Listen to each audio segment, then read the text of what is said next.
चलिए फिर शो की शुरुआत करेंगे। श्रेया वीरूर में रहेंगे आपके साथ अगले 1.5 घंटे और बात करेंगे आज के इस मार्केट की।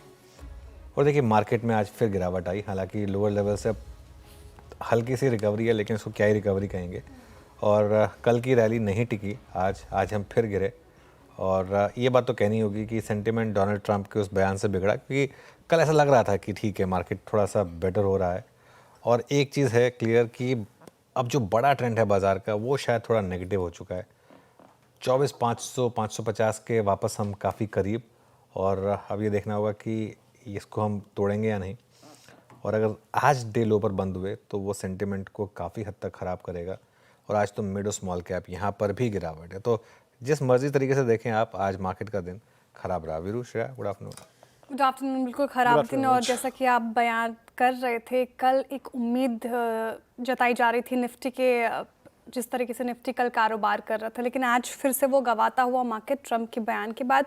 लेकिन ब्रेथ अगर आप देखें तो इंट्राडे में थोड़ी तो सुधरी है, जो शुरुआत में काफ़ी ज़्यादा ख़राब थी। अब सवाल यही, हालांकि आपने कहा कि बड़ा ट्रेंड अब नेगेटिव हो गया है, तो क्या बेरिश रुख अपनाए अब मार्केट में, या फिर अभी भी उम्मीद है? कौन से लेवल्स अब इंपॉर्टेंट लग रहे हैं आपको निफ्टी और बैंक निफ्टी में, कल पॉलिसी भी उसको भी देखते हुए? देखिए शिप लेवल्स पर आऊँ इससे पहले थोड़ा ये समझना ज़रूरी होगा कि ये मार्केट को हुआ क्या है। आई थिंक एक चीज़ तो मैं बार बार कह रहा हूँ, ये सब डोनाल्ड ट्रम्प, क्रूड, बीच बीच में टैरिफ, ये सब साइड स्टोरी है। हमारी मेन स्टोरी रही थी अर्निंग सीजन, उसकी दिक्कत। और इस समय जो सबसे बड़ी दिक्कत है वो है कॉन्फिडेंस। आई थिंक मार्केट में किसी भी लेवल का कॉन्फिडेंस नहीं है। उसका सबसे बड़ा एग्जांपल होगा, आप कल की जो रैली हुई, आज सुबह के स्टैट्स देखिए। एफआईआईज ने कैश में बेचा, फ्यूचर्स में भी कोई बहुत ज़्यादा बाइंग नहीं थी। तो चाहे मंदी हो या तेज़ी हो, एफआईआईज बेच रहे हैं। और अब हम स्टेज पर आ गए हैं जहाँ पर इवन आईसीआईसीआई बैंक और एचडीएफसी बैंक जैसे बड़े स्टॉक्स जो हैं, और जिनके तो नंबर्स भी अच्छे आए, तो खासतौर से आईसीआईसीआई बैंक कल कोलैप्स हुआ, आज कोलैप्स हुआ। एचडीएफसी बैंक भी देखिए अब डिसाइसिवली 2000 के नीचे आ गया। तो दो स्टॉक्स जिन्होंने मार्केट को होल्ड करके रखा था, उन्होंने गिरना शुरू कर दिया। और कहीं ना कहीं एफआईआई के शॉर्ट्स का कॉन्फिडेंस देखिए आप। वो 150 पॉइंट की रैली हुई कल, उसमें हल्का सा कवरिंग नहीं की उन्होंने, क्योंकि उनको शायद ये कॉन्फिडेंस है कि नहीं, कोई दिक्कत नहीं है, हमारे शॉर्ट्स में पैसा बनेगा। और एक महीने से वही हो रहा है, 1-2 दिन की रैली आती है और फेल हो जाती है। तो अब तक तो टेक्सचर वही है। इस समय मार्केट ना एक चक्रव्यूह में फंसा हुआ है, एक भंवर कह लीजिए, चक्रव्यूह कह लीजिए, जो मर्जी कह लीजिए, उसमें एक तरीके से मार्केट अभी एक फंसा हुआ है। और मार्केट को अभी एक ट्रिगर चाहिए। वो ट्रिगर कहाँ से आएगा? क्या कल गवर्नर साहब कोई ट्रिगर दे देंगे मार्केट के लिए? हालांकि अब उनसे भी और क्या एक्सपेक्ट करें, जितना वो कर चुके हैं, कर सकते थे उतना वो कर चुके हैं, लेकिन उनसे और क्या। लेकिन जो भी है, एक ट्रिगर की जरूरत है मार्केट को। निफ्टी पर देखिए 24,500 से 24,550 ये नहीं टूटना चाहिए, क्योंकि अगर ये टूटा ना श्रेया, उसके बाद अगला सपोर्ट सीधा 24,200 24,300 पर ही है। उसके बाद फिर कोई उससे पहले कोई बड़ा सपोर्ट नहीं है। तो इसके लिए इसको बचाना जरूरी है। रेजिस्टेंस आपकी वही है 24,700 24,750 की। उससे पहले खैर 24,650 पे थोड़े से पसीने छूट रहे हैं। 24,700 750 तो खैर अभी दूरी लगेगा। बैंक निफ्टी की जहाँ तक बात है, बैंक निफ्टी करीब 2 हफ्ते पहले स्ट्रॉन्गेस्ट इंडेक्स था, अब वो वीकेस्ट इंडेक्स बन गया। और यही बैंक निफ्टी के साथ दिक्कत होती है, क्योंकि बैंक निफ्टी में 2 स्टॉक्स का कंट्रीब्यूशन इतना ज़्यादा होता है, आईसीआईसीआई और एचडीएफसी बैंक का। ये 2 स्टॉक्स लगातार बैंक निफ्टी को ऊपर लेकर जा रहे थे। जब से इन 2 स्टॉक्स ने गिरना शुरू किया, बैंक निफ्टी की हालत देखिए आप कितनी ख़राब हो गई है। इनफैक्ट अब हम वो जो पिछली पॉलिसी की रैली थी उसको भी पूरा गंवा चुके हैं बैंक निफ्टी पर। ये देखिए और यहाँ पर 54,800 से 55,000 इसको होल्ड करना ज़रूरी है। 54,800 के नीचे ना 54,000 तक कोई सपोर्ट नहीं है बैंक निफ्टी पर। अगर आप बैंक निफ्टी का चार्ट देखेंगे, ये या तो यहाँ पे सपोर्ट लेगा और बड़ी रैली देगा, अगर नहीं होगा तो फिर दिक्कत बढ़ सकती है। यहाँ पर 55,500 से 55,700 यहाँ पर क्रूशियल रेजिस्टेंस है आपकी। चलिए अब वीरो को शो में जोड़ते हैं। वीरो, गुड आफ्टरनून। बताइए स्टॉक स्पेसिफिक क्या मूड माहौल इस समय? अनुज, गुड आफ्टरनून। जहां स्ट्रेंथ कल थी वहीं पर आज विराजमान है स्ट्रेंथ। अनुज, टीवीएस मोटर्स, कल भी मैंने आई थिंक 2 बजे पहले इसी स्टॉक का जिक्र किया था। 2975 at all time high TVS Motors trade करता हुआ। कन्विक्शन बाजार का देखिए, पहले फार्मा भी ठीक था, लेकिन ये टैरिफ के चक्कर में वो भी पूरा सिंक हो गया स्टोरी। लेकिन अभी तक डेटा वाइज, पुट राइटर्स के कन्विक्शन वाइज, कॉल राइटर्स की गैर मौजूदगी में जो स्टॉक्स अच्छे लग रहे हैं वो ये है। टीवीएस मोटर्स स्टैट स्ट्रॉन्ग है, ऑल टाइम हाई पे, अनचार्टेड टेरिटरी में, और करीब करीब 1.25 लाख शेयर यहाँ पे जुड़े। दूसरा है हीरो मोटोकॉर्प, 1% ऊपर, एक क्लासिकल फ्लैग का ब्रेकआउट, सारे एवरेजेस के ऊपर। और जरा इसका ओआई पैटर्न देखिए अनुज, ऑलमोस्ट अब हीरो मोटर कॉर्प 27 दिसंबर 2024 के बाद सबसे स्ट्रॉन्गेस्ट क्लस्टर में आके ट्रेड करता हुआ करीब 2.25 लाख शेयर जुड़े हैं यहाँ पर। तो ये दो स्टॉक्स जो कि कमांडिंग पोजीशन में है, अगर आप स्ट्रेंथ को लोकेट कर रहे हैं। हालांकि बाकी बास्केट में अगर आप देखें, एक मैक्स हेल्थ केयर है जो स्ट्रॉन्ग है, लेकिन अभी इसको एक 1290 का एक जोन पार करना है। रही बात वीकनेस की, मुझे कल से अनुज जिस चीज़ की वीकनेस खल रही है और जिसका जिक्र आप कर रहे थे, दैट्स HDFC बैंक। कल 20 डेमा तोड़ा, आज एग्जैक्टली ये प्राइस HDFC बैंक का 1975 कैश में एग्जैक्टली इसका 50 डे एक्सपोनेंशियल एवरेज है। HDFC बैंक ने इतने बड़े फ्रैक्शन से 18 मार्च के बाद पहली बार तोड़ा है 50 डेमा। और यहाँ पे अगर आप प्लीज़ OI रखिएगा स्क्रीन पे, 18 मार्च का अनुज जिक्र मैं इसलिए कर रहा हूँ क्योंकि 18 मार्च को इसका वो ड्रीम ब्रेकआउट था जिसके बाद इसने ऑल टाइम हाई पे जाना शुरू कर दिया और आज शॉर्टिंग भी हुई है। तो जो अनुज आप बात कर रहे थे ना कि क्या FIS का F2 का सेल जो है वो टारगेट कर रहा है, इट सीम्स तो पेन यहाँ पर और ICICI बैंक में है। अनुज खैर निफ्टी बैंक, निफ्टी IT पे तो हम बात रोज़ ही करते हैं। आज जिस स्टेटमेंट, जिससे कहते हैं ना, वो एक गज़ल थी ना अनुज, हर एक बात पे कहते हो कि तू क्या है, तुम ही कहो ये अंदाज़े गुफ्तगू क्या है।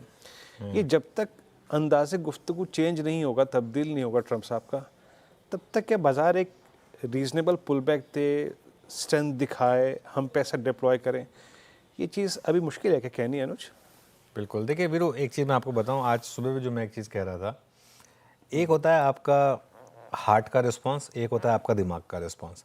हार्ट का रिस्पांस हमारा अभी भी वही है कि हम स्ट्रांग नेशन हैं, जो MEA ने रिस्पांस किया और जो डोनाल्ड ट्रंप को कहा, बिल्कुल जो रिप्लाई किया, और ये बिल्कुल सही है।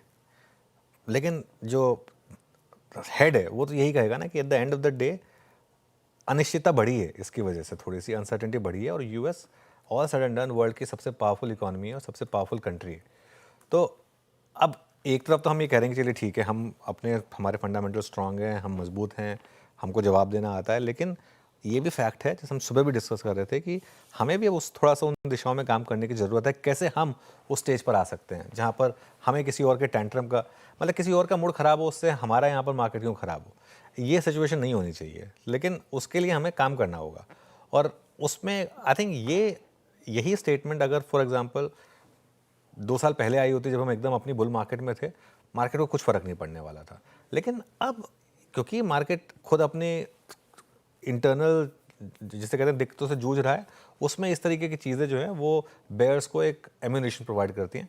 इस वजह से आज आई थिंक इस तरीके का मूव आपने देखा। चलिए श्रेया के पास चलते हैं और कार्यक्रम को आगे बढ़ाते हैं। श्रेया, एक और सवाल है, उसके बाद कार्यक्रम क्रम और ट्रेंडिंग स्टॉक्स भी लेंगे। अभी सवाल ये कि ये जो रूठे फूफा है हमारे, ये कब मानेंगे? FIs की ओर से बिकवाली जो लगातार जारी हो रही है मार्केट में, दिख रही है हमें, दावत क्या दें उनको जो वो वापस ही करे? बिल्कुल, आपको भी वीरू का रंग चढ़ गया लगता है। देखिए मैं पता नहीं इनको, मतलब फूफा चचा, मैं तो खैर इतना वो नहीं जानता, लेकिन मैं एक चीज़ कहूँगा कि FIs को आपको इस तरीके से देखना होगा। निफ्टी का 1 साल का रिटर्न देख लीजिए, आपके सवाल का जो जवाब है ना वो मिल जाएगा आपको। आई थिंक निफ्टी का 1 साल का रिटर्न्स डॉलर टर्म्स में नेगेटिव है। किसी के पास इतनी पेशेंस नहीं है कि आप कहें कि ठीक है, लॉन्ग टर्म फंडामेंटल्स इंटैक्ट हैं, ये सब एक टेम्प्रेरी फेज़ है। किसी के पास इतना पेशेंस नहीं है, स्पेशली ऐसी मार्केट में या ऐसे सिनेरियो में जहाँ पर आपको अपनी खुद की मार्केट में, मदर मार्केट में 20-25% के रिटर्न्स मिल रहे हो, या क्रिप्टो में बहुत ज़्यादा रिटर्न्स मिल रहे हो, या आपके पास और एसेट क्लासेस हैं जहाँ बहुत ज़्यादा रिटर्न्स मिल रहे हो। रिटर्न्स जनरेट होंगे, FIs अपने आप वापस आएंगे। तो ये आई थिंक ये पूरा का पूरा मामला जो है ना, ये वहाँ पर आता है कि हमारी मार्केट में रिटर्न नहीं है तो हमारी मार्केट में पैसा नहीं है, हमारी मार्केट में रिटर्न जनरेट होगा तो पैसा आएगा। DIS को तो इन्वेस्ट करना है यहाँ पर, उनका तो मैंडेट है कि उनको यहाँ पे इन्वेस्ट करना है। वरना अगर आज की डेट में आप DIS को भी अगर ऑप्शन दे दें कि किसी और मार्केट में ज़्यादा पैसा बना, तो फंड मैनेजर वो भी वहीं पैसा लगाएगा ना जहाँ पैसा बन रहा होगा। तो यहाँ पैसा नहीं बन रहा तो उसके लिए पैसा नहीं आ रहा, as simple as that. Okay, तो फिलहाल ये एक बड़ी वजह है एफआईज की ओर से बिकवाली जो हम देख रहे हैं मार्केट में। चलिए अब आगे बढ़ते हैं शो में और सबसे पहले बात करते हैं ट्रेंडिंग स्टॉक्स की। वो कौन से स्टॉक्स है जहां पर थोड़ी आज बिकवाली देखने को मिल रही है, क्योंकि मार्केट भी प्रेशर में आपके स्क्रीन पर इस वक्त आएगा। आईटी प्रेशर में है। देखिए इन्फोसिस ट्रम्प टैरिफ के बैन के बाद 1.5% टूटा। रिलायंस जैसे हैवी वेट आज साथ नहीं दे पा रहा है, 1.5% से ज़्यादा की यहाँ पे गिरावट। फार्मा बैकफुट पर, सिप्ला टूट गया 1.5%। आईसीआईसीआई बैंक जैसा हैवी वेट भी सपोर्ट नहीं कर रहा है, 1.5% की गिरावट यहाँ पे देखने को मिलेगी। इसके अलावा कैपिटल मार्केट स्टॉक्स में फिर से आज मुनाफा वसूली। बीएससी टूट गया 0.5% से ज्यादा। मनप्पुरम फाइनेंस कल के बाद आज यहाँ पे मुनाफा वसूली 2.5%। बायोकॉन गिरा 3% और ब्रिटानिया में आज रिजल्ट से पहले थोड़ी घबराहट देखने को मिल रही है, 2.5% से ज्यादा गिरकर कर रहा है कारोबार। कहाँ पर आज थोड़ी बहुत खरीदारी होती हुई नजर आई है। टाइटन 2.5% से ज़्यादा चढ़ा है। और आप देखिए कंज्यूमर ड्यूरेबल स्पेस में थोड़ी बहुत बाइंग है, ऑटो स्पेस में बाइंग है। तो मारुति सुजुकी यहाँ पे 1.5% चढ़ गया, ट्रेंट चढ़ गया 1.5% और इंडसइंड बैंक भी आप देखिए राजीव आनंद की एमडी और सीईओ के तौर पे नियुक्ति के बाद चढ़ गया। इसके अलावा यूनो मिंडा चढ़ गया 3.5%। बीएचईएल में खरीदारी 2%। सीजी पार एनर्जी स्पेस में कुछ दिनों से बाइंग 2% और पिडिलाइट भी आज के सत्र में चढ़ता हुआ नजर आया, यहाँ पे तेजी 2% के करीब। चलिए अब आगे बढ़ते शो में और कार्यक्रम का क्रम समझते हैं। फंडामेंटल राय देने के लिए हमारे साथ होंगे मार्केट स्मिथ इंडिया के मयूरेश जोशी जी, टेक्निकल कॉल सिंह प्रकाश गाबा, मानस जायसवाल, रचना वैद्य, श्री कांत चौहान, अमित सेठ और सोनी पटनायक जी से 2:15 पर ऑप्शन एक्सपायरी पर एक्सक्लूसिव खबर लेकर आएंगे यश जैन। 2:20 पर आशीष चतुर्वेदी आपको बताएंगे कि गॉडफ्रे फिलिप्स में जोरदार तेजी क्यों है। 2:25 पर विवेक अय्यर बताएंगे आपको पार एंसिलरी पर ब्रोकरेजेस क्यों बुलिश हैं। 2:35 पर पिडिलाइट के नतीजों का अनुमान लेकर आएंगे मंगलम मालू, साथ ही दीपाली राणा बजाज ऑटो और हीरो मोटो के नतीजों का प्रीव्यू लेकर आएंगी और आशीष चतुर्वेदी बताएंगे ट्रेंट और भारत फोर्ज के नतीजे कैसे रहेंगे। वही कंचन नौटियाल बताएंगे आपको डिविस लैब्स के नतीजे कैसे रह सकते हैं। 2:45 पर विपिन भट्ट बताएंगे कल आरबीआई पॉलिसी कैसे रह सकती है। 2:50 पर मार्केट बिग वॉइस में हमारे साथ होंगे कंप्लीट सर्कल के managing partner and CIO Gurmeet Chadha ji. 3:10 पर अनुजय से कल के लिए स्ट्रैटेजी। 3:15 पर बीटीएसटी एसटीबीटी कॉल्स। ओके, चलिए हमारे पैनल के पास चला जाए और ट्रेड्स की शुरुआत की जाए। आप सभी को गुड आफ्टरनून। गाबा सर बताइए क्या ट्रेड रहेगी आपकी? Good afternoon to you. मुझे लगता है शॉर्ट लेना चाहिए और वो होना चाहिए आईसीआईसीआई बैंक। है वीकनेस, ब्रेकडाउन हुआ है हाई टाइम फ्रेम पर। अब ट्रेड कर रहा है 1442 प्लस 43 के आसपास ट्रेड करना है। मेरे ख्याल से स्टॉप लगाना चाहिए बहुत ही टाइट, 1448 का, ज्यादा नहीं है, सिर्फ 43 और 48 4-5 पे का स्टॉप है। लोअर लेवल टूटे तो 1430 भी पॉसिबल है, 1420 भी पॉसिबल। तो आई थिंक 1430 फर्स्ट टारगेट होना चाहिए ICICI bank. Jam acute selling pressure ICICI bank है डे लो, और वही एक कारण है कि अभी बातचीत जब अनुज इंट्रोड्यूस कर रहे थे प्रकाश गाबा सर को, तभी निफ्टी बैंक ने एक इंट्राडे लो 55,200 का हिट किया और हमने सुबह के 3 लो निफ्टी पर जो सुबह सुबह लगाए थे 24,490 के 590 के, उसको थर्ड टाइम हिट किया, अभी अभी थर्ड टाइम। तो एक्सट्रीम प्रेशर में इस वक्त मार्केट्स। प्रकाश सर की कॉल सेल आईसीआईसीआई बैंक। माना साहब का ट्रेड। वीरेंद्र जी, नौकरी पे बिकवाली करने की राय रहेगी। अगर आप नौकरी के चार्ट देखें तो यहाँ पर एक सपोर्ट था करीब 1360 के आसपास। फाइनली नौकरी ने सपोर्ट को ब्रेक किया है। आई थिंक यहाँ पर गिरावट बढ़ सकती है, इसलिए नौकरी के फ्यूचर में बिकवाली करने की राय रहेगी। नौकरी के फ्यूचर के जो प्राइस है वो चल रहे हैं 1341 के। यहाँ पर बिकवाली करेंगे। 1361 के स्टॉप लॉस से बिकवाली करने की राय रहेगी और 1300 रुपए तक के टारगेट्स पॉसिबल है नौकरी के फ्यूचर में। चाहे तो ऑप्शन ट्रेड ले ले। 1340 का पुट ऑप्शन 47 रुपीज पे ट्रेड हो रहा है। इसमें आपको 34 के स्टॉप लॉस से खरीदारी करनी है और 70 रुपए के टारगेट सेट करने हैं।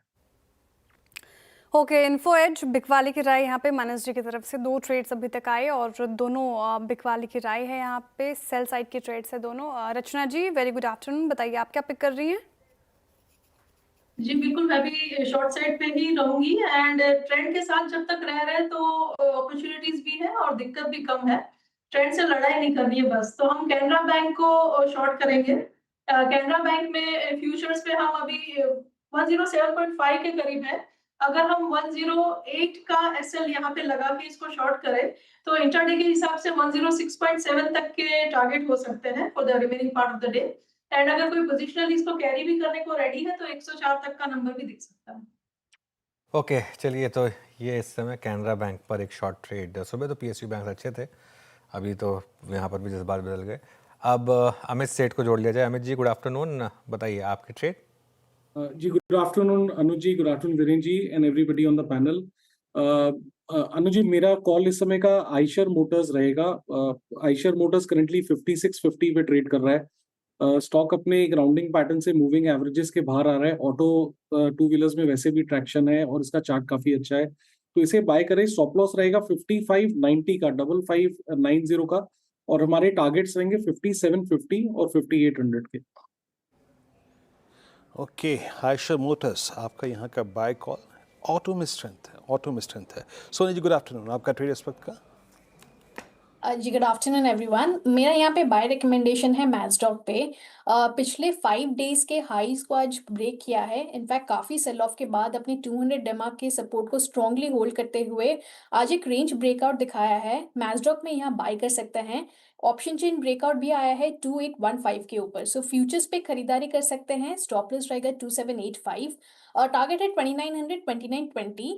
और डिस्क्लेमर भी ऐड करना चाहते हैं कि आज हमने इसको 2900 कॉल ऑप्शन के थ्रू जेएम में ऑफिशियली रेकमेंड किया है।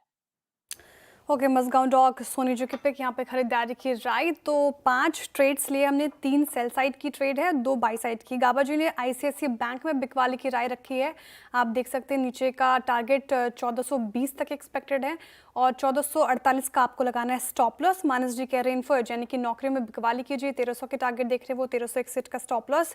रचना जी ने पिक किया कैनरा बैंक, यहाँ पर भी बिकवाली की राय उनकी तरफ से। 805 तक के नीचे के टारगेट, 105 तक के नीचे के टारगेट और 108 का स्टॉप लॉस मेंटेन करके चलना है। अमित जी कह रहे हैं आयशर मोटर्स, पूरा ऑटो स्पेस आप देखें, स्पेशली टू व्हीलर्स, वहाँ पे ट्रैक्शन है, तो आयशर मोटर्स में खरीदारी की राय। 5800 तक के टारगेट एक्सपेक्टेड, 5590 का आपको स्टॉप लॉस मेंटेन करना है। और अभी अभी सोनी जी ने मजगांव डॉक पिक किया, बाई साइड की ट्रेड इनकी 2920 तक की टारगेट एक्सपेक्टेड, 2758 का आपको लगा के चलना है स्टॉप लॉस। अब मयूर जी के पास चलते हैं। मयूरेश जी, वेरी गुड आफ्टरनून, स्वागत है आपका कार्यक्रम में। बताइए आपकी पिक क्या होगी, कहाँ पर हम इन्वेस्टमेंट कर सकते हैं? Afternoon Shreya ji, afternoon Anuj ji, afternoon Viru ji and afternoon to everyone on the panel. तो हमें लगता है आई थिंक चुनिंदा कैपिटल गुड स्टॉक्स ने काफी अच्छा प्रदर्शन दिया था और इसको मद्दे नजर रखते हुए ऑब्वियसली आई थिंक एक दिग्गज जो एलएनटी है, इसने तो अच्छा दिया ही है, परफॉर्मेंस और कमेंट्री भी अच्छी रही है। बट एक जो ब्रेकआउट ट्रेड हमें दिख रहा है फ्रॉम अ मोमेंटम पर्सपेक्टिव, वो शायद स्नाइडर इलेक्ट्रिक हो सकता है। नंबर्स काफी ठीक ठाक रहे हैं। एक्सपेक्टेशन अगर आप देखते हैं ओवरऑल टॉप लाइन ग्रोथ की, तो एक 12 से 15% की बेस के सिनेरियो में टॉप लाइन की ग्रोथ रहनी चाहिए। जहां तक एबिट मार्जिन का सवाल रहा है, मुझे लगता है एबिट मार्जिन का जो एक परफॉर्मेंस है वो भी सराहनीय रहना चाहिए। फॉर FY25 वो लगभग 14.5% पे क्लोज हुए थे, बट कहीं ना कहीं हमें लगता है I think around 15-15.5% with better execution second half में एब्सोल्युटली पॉसिबल है। जहां तक रिटर्न रेशियोज का सवाल रहा है, क्योंकि बेटर एग्जीक्यूशन के साथ कैश फ्लोज और अर्निंग्स भी अच्छी खासी इंप्रूव होंगी। Return on capital employed is more than 30%, return on equity is more than 45%, so you can't ask for more. Valuations थोड़े महंगे जरूर है, बट मुझे लगता है थिंक जो अर्निंग्स पेडिग्री और क्वालिटी रहेगी, ये शायद स्नाइडर के साथ घटेगी। तो ये आपके रडार वॉच लिस्ट पे जरूर है। ओके, स्नाइडर इलेक्ट्रिक ये है इस समय मयूरेश जी की तरफ से एक पिक। देखिए, अब आज का टॉप लूज़र बीएससी, कुछ देर में इसकी बात करेंगे क्योंकि अब ये डे लो पर आ गया स्टॉक। करीब 5.5% अब ये स्टॉक एफएनओ में नीचे है और कैश में भी करीब आप देखें तो करीब 4.5% नीचे ये स्टॉक। इसके अलावा एक्साइड एक और स्टॉक है जहाँ पर थोड़ा सा प्रेशर है, करीब 3% नीचे स्टॉक। दूसरी तरफ डिफेंस स्टॉक्स में अभी भी तेज़ी है, Mazagon Dock, Solar Industries, BDL, इन सब में अच्छी तेज़ी है। यहाँ पर ये डिफेंस शेयरों की तेज़ी ये कंटिन्यू करेगी क्या गाबा सर, और कोई पिक आपका यहाँ पर? हाँ, मेरे पास 2 थे एक्चुअली, एचएएल और मजगांव, दोनों थे, दोनों लॉन्ग लगते हैं अभी, क्योंकि मार्केट डाउन है इसलिए मैंने शॉर्ट चुना। देखिए मजगांव डाउन लगता है आपको मिलना चाहिए, 2835 पर ट्रेड कर रहा है, 2950 2940 पॉसिबल है, स्टॉप लगाना पड़ेगा आज का लो बस। और एचएएल की बात करें तो यहाँ पर भी तेजी है, यहाँ पर एक ब्रेकआउट की जरूरत है और लगता है वो मिलेगा। ट्रेड कर रहा है 4568 पर, पॉसिबल है कि 4620 650 पॉसिबल है और स्टॉप लगाना पड़ेगा करीब 4540। 2 स्टॉक्स हैं बिल्कुल, एचएएल एंड मजगांव। चलिए आगे बढ़ते हैं। और बीएससी आज का टॉप एफएनओ लूज़र, अब 4.5% नीचे। एक बजरा स्टॉक दिखाइए वापस। और खबरें ये आ रही हैं कि मार्केट रेगुलेटर्स से भी अब वीकली ऑप्शंस पर और शिकंजा कसने की तैयारी कर रहा है। हो सकता है इसको फोर्टनाइटली बना दिया जाए, यानी कि 2 हफ्ते में एक ही बार, या और भी ज़्यादा अगर सख्ती की जाए तो सिर्फ मंथली एक्सपायरी हो, वीकली को हटा ही दिया जाए। CNBC TV18 की इस एक्सक्लूसिव खबर की और जानकारी लेकर चलते हैं यश के पास। यश, गुड आफ्टरनून, बताइए। गुड आफ्टरनून अनुज। तो हमने पहले भी ये रिपोर्ट किया है CNBC आवाज़ पर भी कि मार्केट रेगुलेटर सेबी का इंटेंशन रहा है कब से, और वो इस चीज़ पे विचार कर रहा है कि कैसे ऑप्शंस वॉल्यूम को कम किया जाए, स्पेकुलेशन को कम किया जाए और कैश मार्केट वॉल्यूम को बढ़ाया जाए। अब जो नया हुआ है, और हमें अपने सूत्रों से पता चला है कि वित्त मंत्रालय यानी कि फाइनेंस मिनिस्ट्री भी इस कोशिश में लग चुका है। हाँ, हमें अपने सूत्र बताते हैं कि वित्त मंत्रालय ने सेबी से डिस्कशन किया है इस पे कि क्या तरीके हो सकते हैं ऑप्शंस वॉल्यूम को कम करने के लिए और स्पेकुलेशन को कम करने के लिए, क्योंकि फाइनेंस मिनिस्ट्री का मानना ये है कि जो एक्सेसिव स्पेकुलेशन है या एक्सेसिव सट्टेबाजी जो है वो प्रोडक्टिव इकोनॉमी में कंट्रीब्यूट नहीं कर रही है, वो खाली स्पेकुलेशन है, ना हेजिंग पर्पस में वो कंट्रीब्यूट कर रही है, ना इकोनॉमी में कंट्रीब्यूट कर रही है, और सिर्फ स्पेकुलेशन के लिए इस्तेमाल की जा रही है। वित्त मंत्रालय ने सेबी को के विचार मांगे हैं इस डिस्कशन में कि क्या तरीके हो सकते हैं इस ऑप्शंस वॉल्यूम को कम करने के लिए। हमें अपने सेबी के सूत्र बताते हैं कि सेबी भी कुछ चीज़ों पे विचार कर रहा है जिससे ये ऑप्शंस वॉल्यूम कम हो सके। सबसे बड़ी चीज़ जो सेबी विचार कर रहा है वो ये है कि जो वीकली एक्सपायरी होती है, जो हर हफ्ते जो ऑप्शंस की एक्सपायरी होती है, उससे बंद कर दिया जाए और उसकी जगह पे फोर्टनाइटली यानी कि हर 15 दिन में एक्सपायरी रखी जाए, या अगर उससे भी एक स्टेप आगे का अगर सेबी विचार कर रहा है तो ये है कि मंथली यानी कि महीने में सिर्फ एक एक्सपायरी रखी जाए। दूसरा जो प्रपोजल है जिस पे सेबी विचार कर रहा है वो ये है कि कैश मार्केट का जो मार्जिन रिक्वायरमेंट है उसे कैसे कम किया जाए।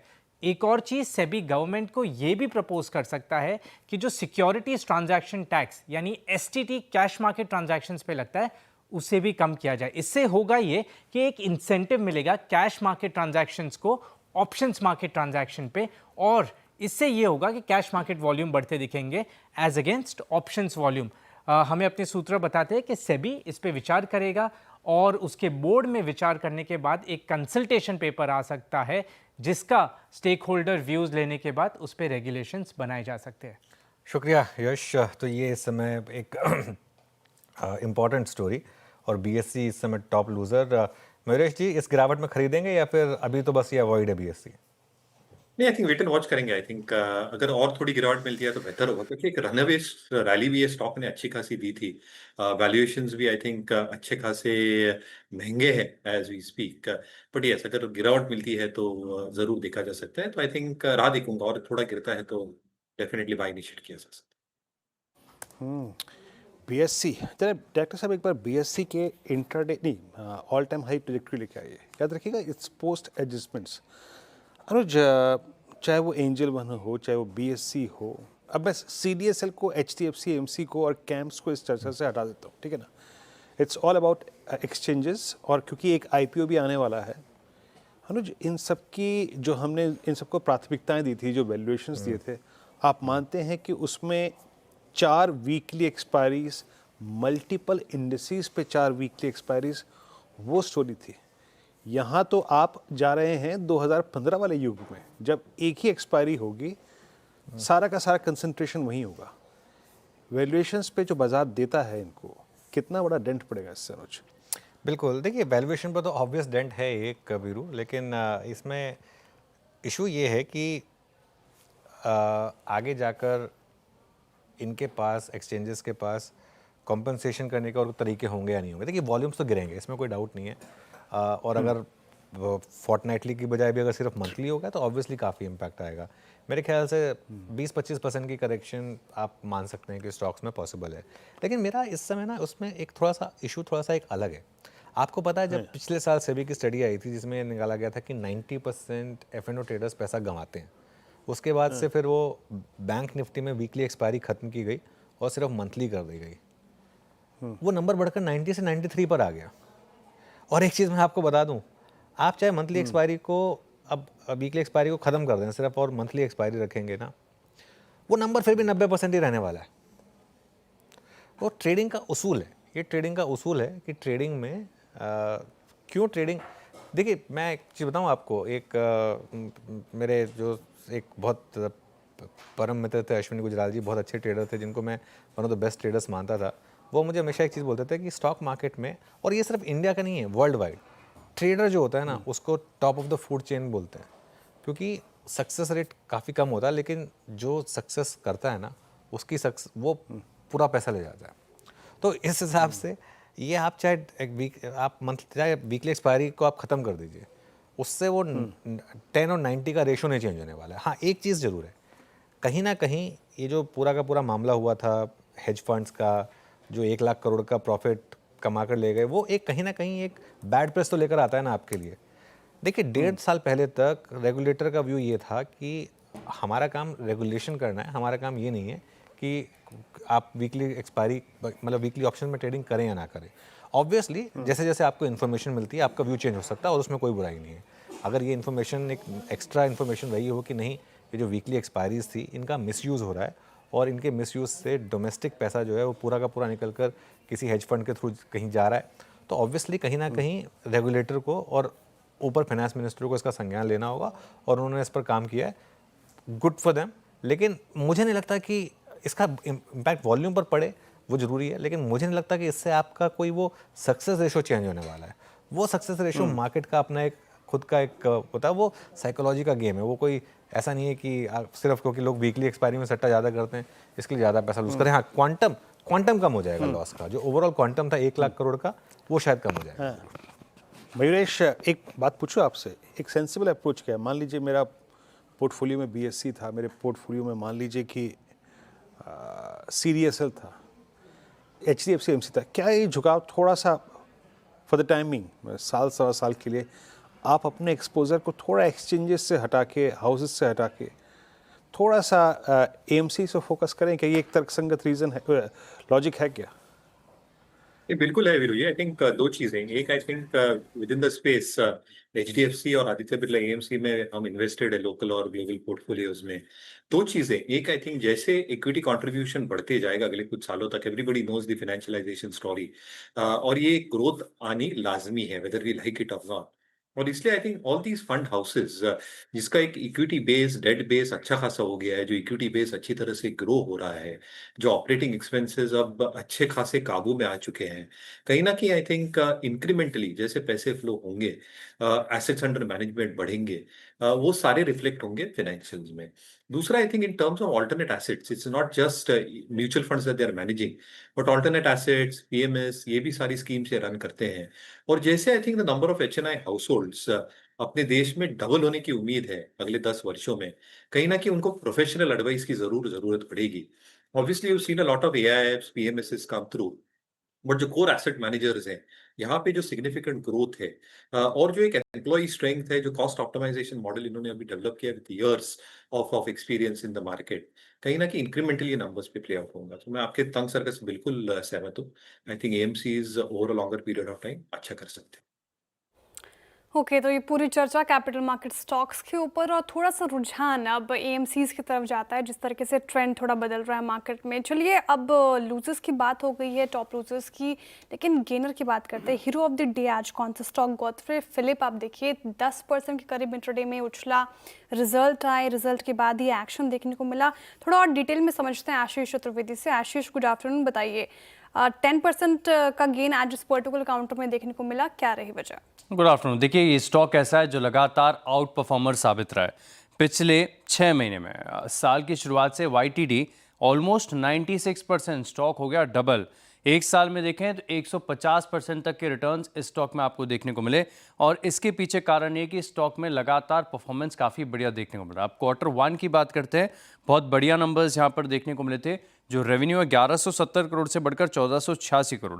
एबिटा की बात करें तो 266 करोड़ से बढ़कर 338 crore. Highest ever quarterly PAT भी कंपनी ने रिपोर्ट किया। साथ में अगर आप देखें तो एक शेयर पर 2 का बोनस भी दिया है। स्टॉक काफ़ी ज़्यादा महंगा चल चुका है, तो इसी के चलते अगर आप देखें तो एक थोड़ा सा चीयर अप देखने को मिल रहा है। लेकिन इस स्टॉक पर अगर आप देखें तो लगातार इंस्टीट्यूशंस की भी कवरेज रही है और म्यूचुअल फंड की जो होल्डिंग्स है इस क्वार्टर, जून क्वार्टर की जो शेयर होल्डिंग का डेटा है, इसमें पता चला कि 3.01% से बढ़कर 3.52% होगी। टोटल इंस्टीट्यूशनल होल्डिंग्स अब इस स्टॉक में 13.17 की है। मैं आपको याद दिला दूं कि ऑलमोस्ट जो प्रमोटर्स हैं 70% से ज़्यादा होल्ड करते हैं। मार्केट कैप अब करीब करीब 51,000 करोड़ के पार जा चुका है। पिछले 5 साल की मुनाफे की ग्रोथ आप देखें तो बहुत ही इंप्रेसिव है, 29% CAGR की। जहां पर एक तरफ अगर आप देखें तो जैसे VST इंडस्ट्रीज है, ITC, इनके नंबर्स में सिगरेट कारोबार में इतना दम देखने को नहीं मिल रहा। वहीं गॉडफ्रे फिलिप्स की बात करें तो लगातार काफ़ी बढ़िया प्रदर्शन देखने को मिल रहा है और इसी के चलते इस स्टॉक को थोड़े से प्रीमियम वैल्यूएशन भी मिलते हैं। TTMP फिलहाल के लिए आप देखें तो 42 टाइम्स पर चल रहा है, लेकिन पिछले एक साल में 150% की शानदार तेजी आई है स्टॉक में। बिल्कुल, गॉडफ्रे फिलिप्स इस समय नए हाई पर, आज का hero of the day. Mayuresh, है क्या कवरेज इस पर, गॉडफ्रे पर? नहीं, कवरेज नहीं है, बट आई थिंक नंबर्स काफी शानदार रहे हैं। And we all know inelasticity of demand कैसे होती है सिगरेट कारोबार में। अगर दाम बढ़ते भी है तो कहीं ना कहीं I think with increase prices थोड़े वॉल्यूम घटते हैं, बट कहीं ना कहीं कॉम्पनसेट हो जाता है पूरी top line growth. And it's largely be an outperformer as far as the cigarette business is concern, like to like अगर आप कंपेयर करते हैं ITC के सिगरेट कारोबार के साथ। तो no two ways about it, numbers have been fabulous. My only concern and our only concern in markets of India is कि वैल्यूएशंस बहुत ज्यादा महंगे हैं। ओके, एक चार्ट चेक भी लेना चाहती हूँ। मानस जी, कौन सा बेटर चार्ट्स पे प्लेस्ड, ITC या फिर गॉडफ्रे फिलिप? देखिए, डेफिनेटली गॉडफ्रे फिलिप पे ही ध्यान है, क्योंकि ITC अभी भी अपने 200 मूविंग एवरेज के नीचे ट्रेड कर रहा है, एक रेंज में फंसा हुआ है और जब तक ये 525 के आंकड़े को ब्रेक नहीं करेगा कोई खास बड़ा मूव आपको देखने को मिलेगा नहीं। बट गॉडफ्रे फिलिप अगर आप दूसरी तरफ देखें तो यहाँ पर तो एक क्लियर कट ब्रेकआउट है, कंसोलिडेशन के बाद स्टॉक बाहर निकला है। आज शायद अपॉर्चुनिटी ना मिले, 10% का सर्किट है, लेकिन अगर किसी के पास पोजीशन है तो बिल्कुल होल्ड करना चाहिए। स्टॉप लॉस 90 to 50 के लगा के रखिए। ऊपर की तरफ मेरा समझना है कि 10,800 से 10,900 तक के टारगेट आपको देखने को मिल सकते हैं। ओके, 10,800 10,900 तक के टारगेट आपको देखने को मिल सकते हैं गॉडफ्रे फिलिप्स में। क्लियरली आज का सबसे स्ट्रॉन्गेस्ट चार्ट यही है। पर चलिए, टॉप कैश कॉल्स का समय हुआ और हमारे साथ गाबा सर, रचना जी और अमित जी हैं टॉप कैश कॉल्स के लिए। पर गाबा सर, आप शुरुआत करिए। बिल्कुल, स्टॉक का नाम है Orion pro. Orion pro trade करा है 1456 के आसपास। मेरे ख्याल से एक ब्रेकआउट चाहिए था, वो मिल गया। 5-6 दिन से एक अच्छा वॉल्यूम भी चल रहा है यहाँ पर। स्टॉप लगाना चाहिए 1430 का। नियर टर्म टारगेट 1500, फिर 1550 भी पॉसिबल है आते दिनों में। Orion pro. ओके, ये हो गई जनाब टॉप कैश कॉल आपकी, प्रकाश कावा सर की। एक बार रखिएगा, वो अच्छा है इसमें। रचना जी, आपका ट्रेड क्या रहेगा? जी, मेरी तरफ से कोरोमंडल का स्टॉक रहेगा जिसको हम लॉन्ग करेंगे। हम फिलहाल 2600 पे है और यहाँ पे रैली ऑनगोइंग है ऑलरेडी। एंड हम अगर इसमें 2450 का SL सस्टेन कर पाएंगे ड्यूरिंग पुल बैक्स, तो यहाँ पे अपसाइड पे हमें 2750 एंड 3000 तक के numbers, 3 to 6 2750 obviously 1 to 2 months में एंड 3000 तक के नंबर्स 3 to 6 मंथ्स में देखने की प्रोबेबिलिटी जैसा चार्ट सेटअप है। कोरोमंडल 3000 तक की टारगेट एक्सपेक्टेड है रचना जी की तरफ से। अमित जी, आप क्या पिक कर रहे हैं कैश कॉल के लिए? जी, मेरा प्रेफरेंस कोरोमंडल ही था, बट उसके अलावा जो स्ट्रक्चर्स पसंद आ रहे हैं उसमें से मेट्रोपोलिस हेल्थ केयर है। इसे हम देखें तो स्टॉक में एक हमने अच्छा खासा मूव देखा था और एक साइडवेज कंट्रैक्शन पैटर्न यहाँ पे देख रहे हैं। रिलेटिव स्ट्रेंथ काफी स्ट्रॉन्ग है and it's on the verge of a breakout. जिस हिसाब से इसका स्ट्रक्चर प्लेस्ड है, स्टॉप लॉस इसका 2000 का लगाएंगे। करंटली 2032 पे ट्रेड कर रहा है और टारगेट्स रहेंगे 2100 एंड 2150 के। ओके, 3 ट्रेड्स हुए यहाँ पे आपकी स्क्रीन पे और आपने मेट्रोपोलिस हेल्थ को पिक किया है। निफ्टी बैंक वो 55,200 की मोर और लेस 55,000 के आसपास जाने के बाद थोड़ा सा रिवर्सल खोजने की कोशिश करता हुआ 100 पॉइंट ऊपर आया है। स्ट्रेंथ कहाँ पे है? एक दो स्ट्रेंथ वाले स्टॉक्स को भी लेते हैं। I mean, सुबह से अगर आप देखें तो आज थोड़ा गमगीन माहौल है, हर चीज़ बैकफुट पे है, सिर्फ एक ऑटो को छोड़ के। अदर देन ऑटो एक बड़ा अच्छा ब्रेकआउट केस है मेरे ख्याल से। रचना जी, आप प्लीज़ अगर उसको देखें, दैट्स SBI लाइफ। इसने अपने कोर स्ट्रक्चर को मेंटेन रखा ना, जिसे कहते हैं मैंने आपके चार्ट्स की प्रॉपर्टी जो थी वो मेंटेन रही, क्योंकि 1800 से इसने पुल बैक ले लिया। 1800 ही इसका 50 डे एक्सपोनेंशियल एवरेज था, 18 से इसका ट्रेडिंग बेस था।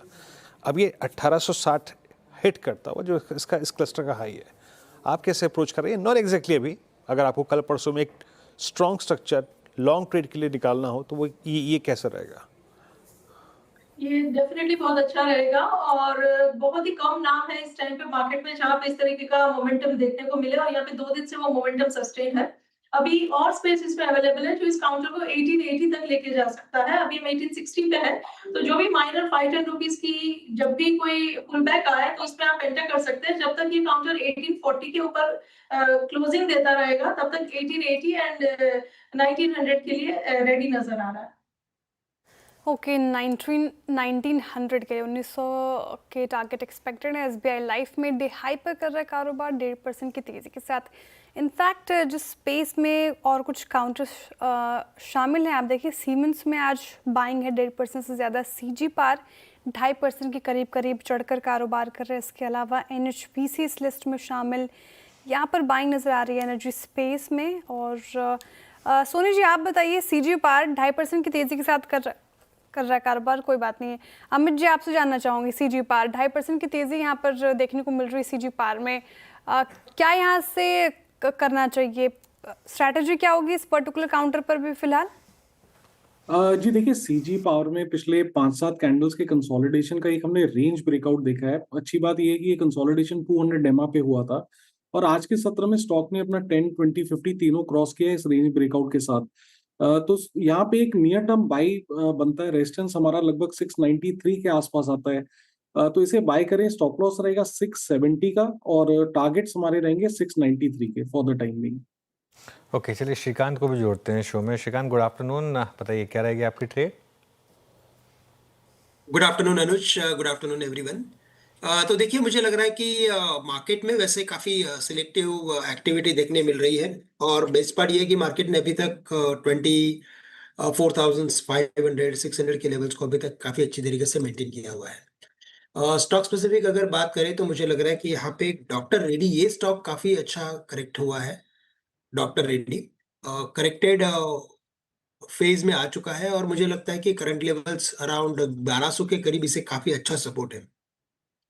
तो करंट लेवल से 1211, 1212 में इसे खरीदा जा सकता है। स्टॉप लॉस जो हमें रखना है वो हम रखेंगे एट 1200 रुपीज। 1200 का स्टॉप लॉस रखना है। 12 से 13 रुपए का स्टॉप लॉस बनेगा। टारगेट्स नजर आते हैं 1260 रुपए के, जहां पे 20 दिन का एवरेज मौजूद है। तो करंट लेवल से डॉक्टर रेड्डी खरीदा जाना चाहिए। ओके, करंट लेवल से डॉक्टर रेड्डीज खरीदा जाना चाहिए। चलिए आगे बढ़ते हैं। आज पावर OEMs पर UBS ने एक रिपोर्ट निकाली है जिसमें BHEL, वारी, प्रीमियर एनर्जीज, सुजलॉन में बाय की रेटिंग दी गई है। क्या कहा गया है इस रिपोर्ट में, विवेक से समझते हैं। जी हाँ, एक बहुत ही इंटरेस्टिंग रिपोर्ट UBS के द्वारा power original equipment manufacturing as well as wind energy manufacturing, ये सब स्टॉक्स और ये सेक्टर के ऊपर एक बहुत इंटरेस्टिंग रिपोर्ट UBS ने आज निकाला है। UBS कहता है पावर का अपसाइकिल है आगे और कहता है जो करंट प्लेयर्स हैं उन्हीं के तरफ है एडवांटेज। तो उन्होंने कई सारे स्टॉक्स में कवरेज इनिशिएट किया है बाय रेटिंग के साथ। बाय रेटिंग उनका है BHEL पे, वारी एनर्जीज पे, premier energy as well as Suzlon. Thermax में उनका बाय जो है उन्होंने मेंटेन किया है और टारगेट प्राइस 5100 रुपये कर दिया है। BHEL में उनका मानना है कि आगे जाके इंडिया में थर्मल पावर जो है उसकी बढ़त होगी और उनका मानना है कि BHEL का जो नेट प्रॉफिट है करंट लेवल से 8 गुना हो सकता है FY28 तक। प्रीमियर एनर्जी, याद रखिए, solar cell, solar module manufacturing वाली कंपनी है। उन्होंने कहा है कि ये कंपनी जो है कई सारे कंपनियों के आगे है इंटीग्रेटेड एक्सपेंशन में। कहता है 10 गीगावाट का इंटीग्रेटेड कैपेसिटी जो है 34% टॉप लाइन ग्रोथ दिखा सकता है FY25 से FY28 के बीच। वारी एनर्जी में बहुत ही सिमिलर थीसिस है जो प्रीमियर में था। उनका मानना है कि जो कैपेसिटी बढ़ा रही है कंपनी, उसके द्वारा कंपनी का अर्निंग्स काफ़ी ज़्यादा एक्सपैंड हो सकता है। उनका मानना है कि 620 बेसिस पॉइंट से एबिटा मार्जिन एक्सपैंड हो सकता है FY25 से FY28 के बीच में। और लास्टली जो विंड टर्बाइन जनरेटिंग कंपनी है, विंड एनर्जी का बड़ा प्लेयर जो है सुजलॉन, उस पर उन्होंने एवरेज इनिशिएट किया है बाय रेटिंग, टारगेट प्राइस जो है 78 रुपीज़ अ शेयर। उन्होंने कहा है कि सेक्टर टेलविंड्स है, कंपनी कॉम्पिटिटिवली बहुत स्ट्रॉन्ग है। उनका जो मानना है कि कंपनी का जो एनुअल डिलीवरीज जो अभी 1.5 गीगावाट है, उनका मानना है कि वो 4.2 गीगावाट हो सकता है FY28 तक, जिस कारण से काफ़ी सारा ट्रांसलेशन स्ट्रॉन्ग होगा अर्निंग्स में। तो ओवरऑल एक पॉजिटिव व्यू है यूबीएस का पूरा पावर और पावर ओईएम्स में। ओके, तो पॉजिटिव व्यू। चलिए, धमाकेदार ऑप्शंस का समय हुआ। हमारे पास मानस जी हैं, रचना जी और श्रीकांत जी। सबसे धमाकेदार ऑप्शन ट्रेड्स लेते हैं। मानस जी, आप शुरुआत करिए। देखिए, आईसीआईसीआई बैंक पे मेरा ध्यान है, क्योंकि यहाँ पर लोअर टॉप्स लोअर बॉटम्स बन रहे हैं अनुज जी, और 20 डे मूविंग एवरेज के नीचे ट्रेड कर रहा है, 50 डे मूविंग एवरेज के आसपास ट्रेड कर रहा है, लेकिन पैटर्न नेगेटिव है। मैं उम्मीद कर रहा हूँ कि यहाँ से भी शायद 40-50 रुपए का डाउन साइड देखने को मिल सकता है। तो आईसीआईसीआई बैंक का जो 1440 का पुट ऑप्शन है, वहां पर खरीदारी करने की राय रहेगी। 22 रुपए के आसपास के इस ऑप्शन के प्राइस चल रहे हैं। इसमें आपको 17 रुपए का स्टॉप लॉस लगाना है और 32 रुपए के टारगेट सेट करने हैं। ओके, आईसीआईसीआई बैंक के 1440 के पुट। रचना जी, आप क्या पिक करेंगे ऑप्शंस में? जी, श्रीराम फाइनेंस में एक स्ट्रॉन्ग अपस्विंग जनरेट हो रहा है रिसेंटली, तो मैं यहाँ पे सी सजेस्ट करना चाहूंगी 650 का, और ये ट्रेड कर रहा है 12.5 पे। हम इसमें अगर ऐसे लगा सकते हैं 10.8 का, तो हम यहाँ पे अपसाइड पे 15 एंड 18 के टारगेट्स देख सकते हैं इन अ डे।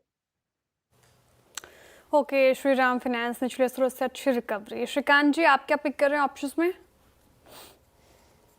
तो देखिए, मुझे लग रहा है कि कमोडिटीज में वैसे काफी अच्छी एक्टिविटी हमें देखने मिल सकती है। और अगर कमोडिटीज में किसी स्टॉक को देखना है तो टाटा स्टील में वैसे काफी अच्छा स्पेकुलेशन हमें देखने मिलता है मोस्ट ऑफ द टाइम। 165 के कॉल ऑप्शंस को खरीदा जा सकता है। 1.85, 1.90 2 रुपए के करीब मैक्सिमम इसे खरीदा जा सकता है। स्टॉप लॉस यहाँ पे रखे ₹1.25 का, यानी कि 1.25 के करीब का स्टॉप लॉस रखना बहुत जरूरी है। 75 बेसिस पॉइंट का स्टॉप लॉस रखना जरूरी है। हमें लगता है अगर टारगेट्स इसमें बन के आते हैं तो ये कम से कम ऑप्शन वापस से एक बार 3.5 से लेकर 4.5 तक के लेवल्स दिखा सकता है। तो 165 के कॉल ऑप्शन टाटा स्टील के लिए जा सकते हैं। ओके, चलिए आगे बढ़ते हैं अब। और कल नतीजों के लिहाज से बड़ा दिन है। निफ्टी की 3 कंपनियां बजाज ऑटो, ट्रेंट और हीरो मोटो के नतीजे आएंगे। साथ ही एफएनओ में डिवीज लैब्स, पिडिलाइट, भारत फोर्ज समेत 10 नंबर्स आएंगे। यहाँ पर हमारे साथ मंगलम, आशीष, दीपाली और कंचन जुड़े हैं। इन सबसे जानेंगे कि नंबर्स में क्या एक्सपेक्ट करें।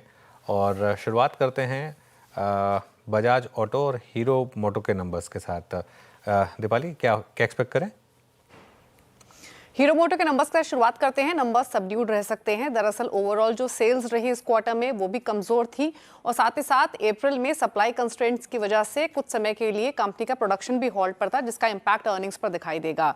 अगर आप सभी पैरामीटर्स पर देखें तो नंबर्स में थोड़ा प्रेशर ही देखने को मिल रहा है। 4% रेवेन्यू घटकर आ सकते हैं। मुनाफे में भी 6.5% की गिरावट सालाना आधार पर देखने को मिल सकती है। एबिटा भी 1355 करोड़ का रिपोर्ट कर सकती है कंपनी, और ये घटकर 1460 करोड़ से आएगा। वहीं एबिटा मार्जिन भी 13.9% पर आ सकते हैं। 50 बेसिस पॉइंट का इंपैक्ट भी मार्जिन पर देखने को मिल रहा है। Q1 में जो डोमेस्टिक सेल्स थी वो 11% ओवरऑल घटते हुए दिखाई दी। EBITDA margin higher raw material cost की वजह से इंपैक्ट होते हुए दिखाई दे रहे हैं। इंपॉर्टेंट ये है कि 110 सीसी सेगमेंट जो कि मेजर वॉल्यूम जनरेटर है, वहां पर डिमांड काफी कमजोर रही इस क्वार्टर में। लेकिन इस बार के अर्निंग से ज्यादा आगे का कमेंट्स कंपनी की तरफ से क्या आएंगे वो इंपॉर्टेंट रहेंगे। कंसीडरिंग जुलाई के सेल्स नंबर्स जिस तरीके के आए हैं, आगे की अर्निंग ग्रोथ को लेकर जो पॉजिटिविटी डेवलप हुई है, उसके बाद कमेंट्स इंपॉर्टेंट होंगे। देखना होगा management two wheeler volume growth को लेकर किस तरीके का मार्केट गाइडेंस देती है, रिप्लेसमेंट डिमांड कैसी देखने को मिल रही है, उस पर कमेंट्स इंपॉर्टेंट रहेंगे। एक और चीज इंपॉर्टेंट रहेगी इस बार की अर्निंग में कि अर्बन वर्सेस रूरल ट्रेंड कैसा देखने को मिल रहा है डिमांड के हिसाब से। ईवी ऑर्डर बुक को लेकर भी अपडेट्स इंपॉर्टेंट होंगे। और साथ ही कंपनी ने जो हाई एंड मोटरसाइकिल सेगमेंट है वहां पर मावरिक 440 को डिसकंटिन्यू किया है, तो एग्जैक्टली क्या प्लान्स हैं प्रीमियम मोटरसाइकिल सेगमेंट में वो इंपॉर्टेंट रहेंगे हीरो मोटो के लिए। वहीं अगर बजाज ऑटो की बात करें तो नंबर्स में इंप्रूवमेंट दिखाई देगी क्योंकि इनके जो ओवरऑल वॉल्यूम्स थे वो 1% बढ़े थे Q1 में, जिसका फायदा मिल रहा है। नेट प्रॉफिट्स 2001 करोड़ के आसपास आ सकते हैं। स्लाइट ग्रोथ यहाँ पर रेवेन्यू फ्रंट पर देखने को मिल सकती है, लगभग 3% के आसपास की। मुनाफा स्लाइटली ग्रो हो सकता है, 0.65% की ग्रोथ देखने को मिल सकती है। एबिटा भी 2415 करोड़ से बढ़कर 2422 करोड़ यानी फ्लैटिश टोन पर। एबिटा मार्जिन हालांकि 20.2% से घटकर 19.8% पर आ सकते हैं। दरअसल कमोडिटी कॉस्ट तो बढ़ी है, जो कि हमने हीरो मोटो के पर्सपेक्टिव से भी बताया। साथ ही साथ ओशन फ्रेट रेट्स में भी स्पाइक देखने को मिला, जिसके कारण मार्जिन्स पर असर देखने को मिला है। हालांकि प्रोडक्ट मिक्स कंपनी का बेटर साइड पर रहा है, एक्सपोर्ट्स अच्छे रहे हैं, जिसके कारण मार्जिन्स पर उतना इम्पैक्ट नहीं है जितना आ सकता था। एवरेज सेलिंग प्राइस में भी स्लाइट इंप्रूवमेंट देखने को मिल सकता है इस बाकी क्वार्टर में। अगेन कमेंट्स इंपॉर्टेंट रहेंगे, डिमांड ट्रेंड्स कैसे हैं, अर्बन रूरल मार्केट कैसा कर रहा है, एक्सपोर्ट ग्रोथ कंपनी कैसे देख रही है, साथ ही साथ मार्जिन एक्सपेक्टेशंस क्या हैं FY26 के लिए। तो फ्लैटिश टोन पर बजाज ऑटो के नंबर्स, हीरो मोटो के नंबर्स थोड़े से सबड्यूड रह सकते हैं। ओके, तो फिलहाल ये एक्सपेक्टेशंस हीरो मोटो और बजाज ऑटो के नंबर से। आशीष, आप बताइए ट्रेंड और साथ ही भारत फोर्ज के नतीजों से क्या उम्मीद लाके चल रहा है स्ट्रीट? देखिए ट्रेंड सबसे पहले यहाँ पर नतीजे थोड़े से कमज़ोर साइड पर देखने को मिल सकते हैं। दरअसल अगर आप देखें तो क्वार्टर के दौरान अब वीक जो 20% की ग्रोथ है, जिससे बाजार अच्छा नहीं मानता है, वो यहाँ पर दर्ज हुई है। और like for like LFL growth ये अगर आप देखें तो -4% की देखने को मिल सकती है। अब दरअसल अगर आप देखें तो हाई जो कंपटीशन है इसके चलते मार्जिन्स पर इम्पैक्ट चल रहा है, और साथ में इनकी जो स्टोर एक्सपेंशन की स्ट्रैटेजी है जिसे कैनिबलाइजेशन कहते हैं, इसके चलते भी एक इम्पैक्ट यहाँ पर देखने को मिल रहा है।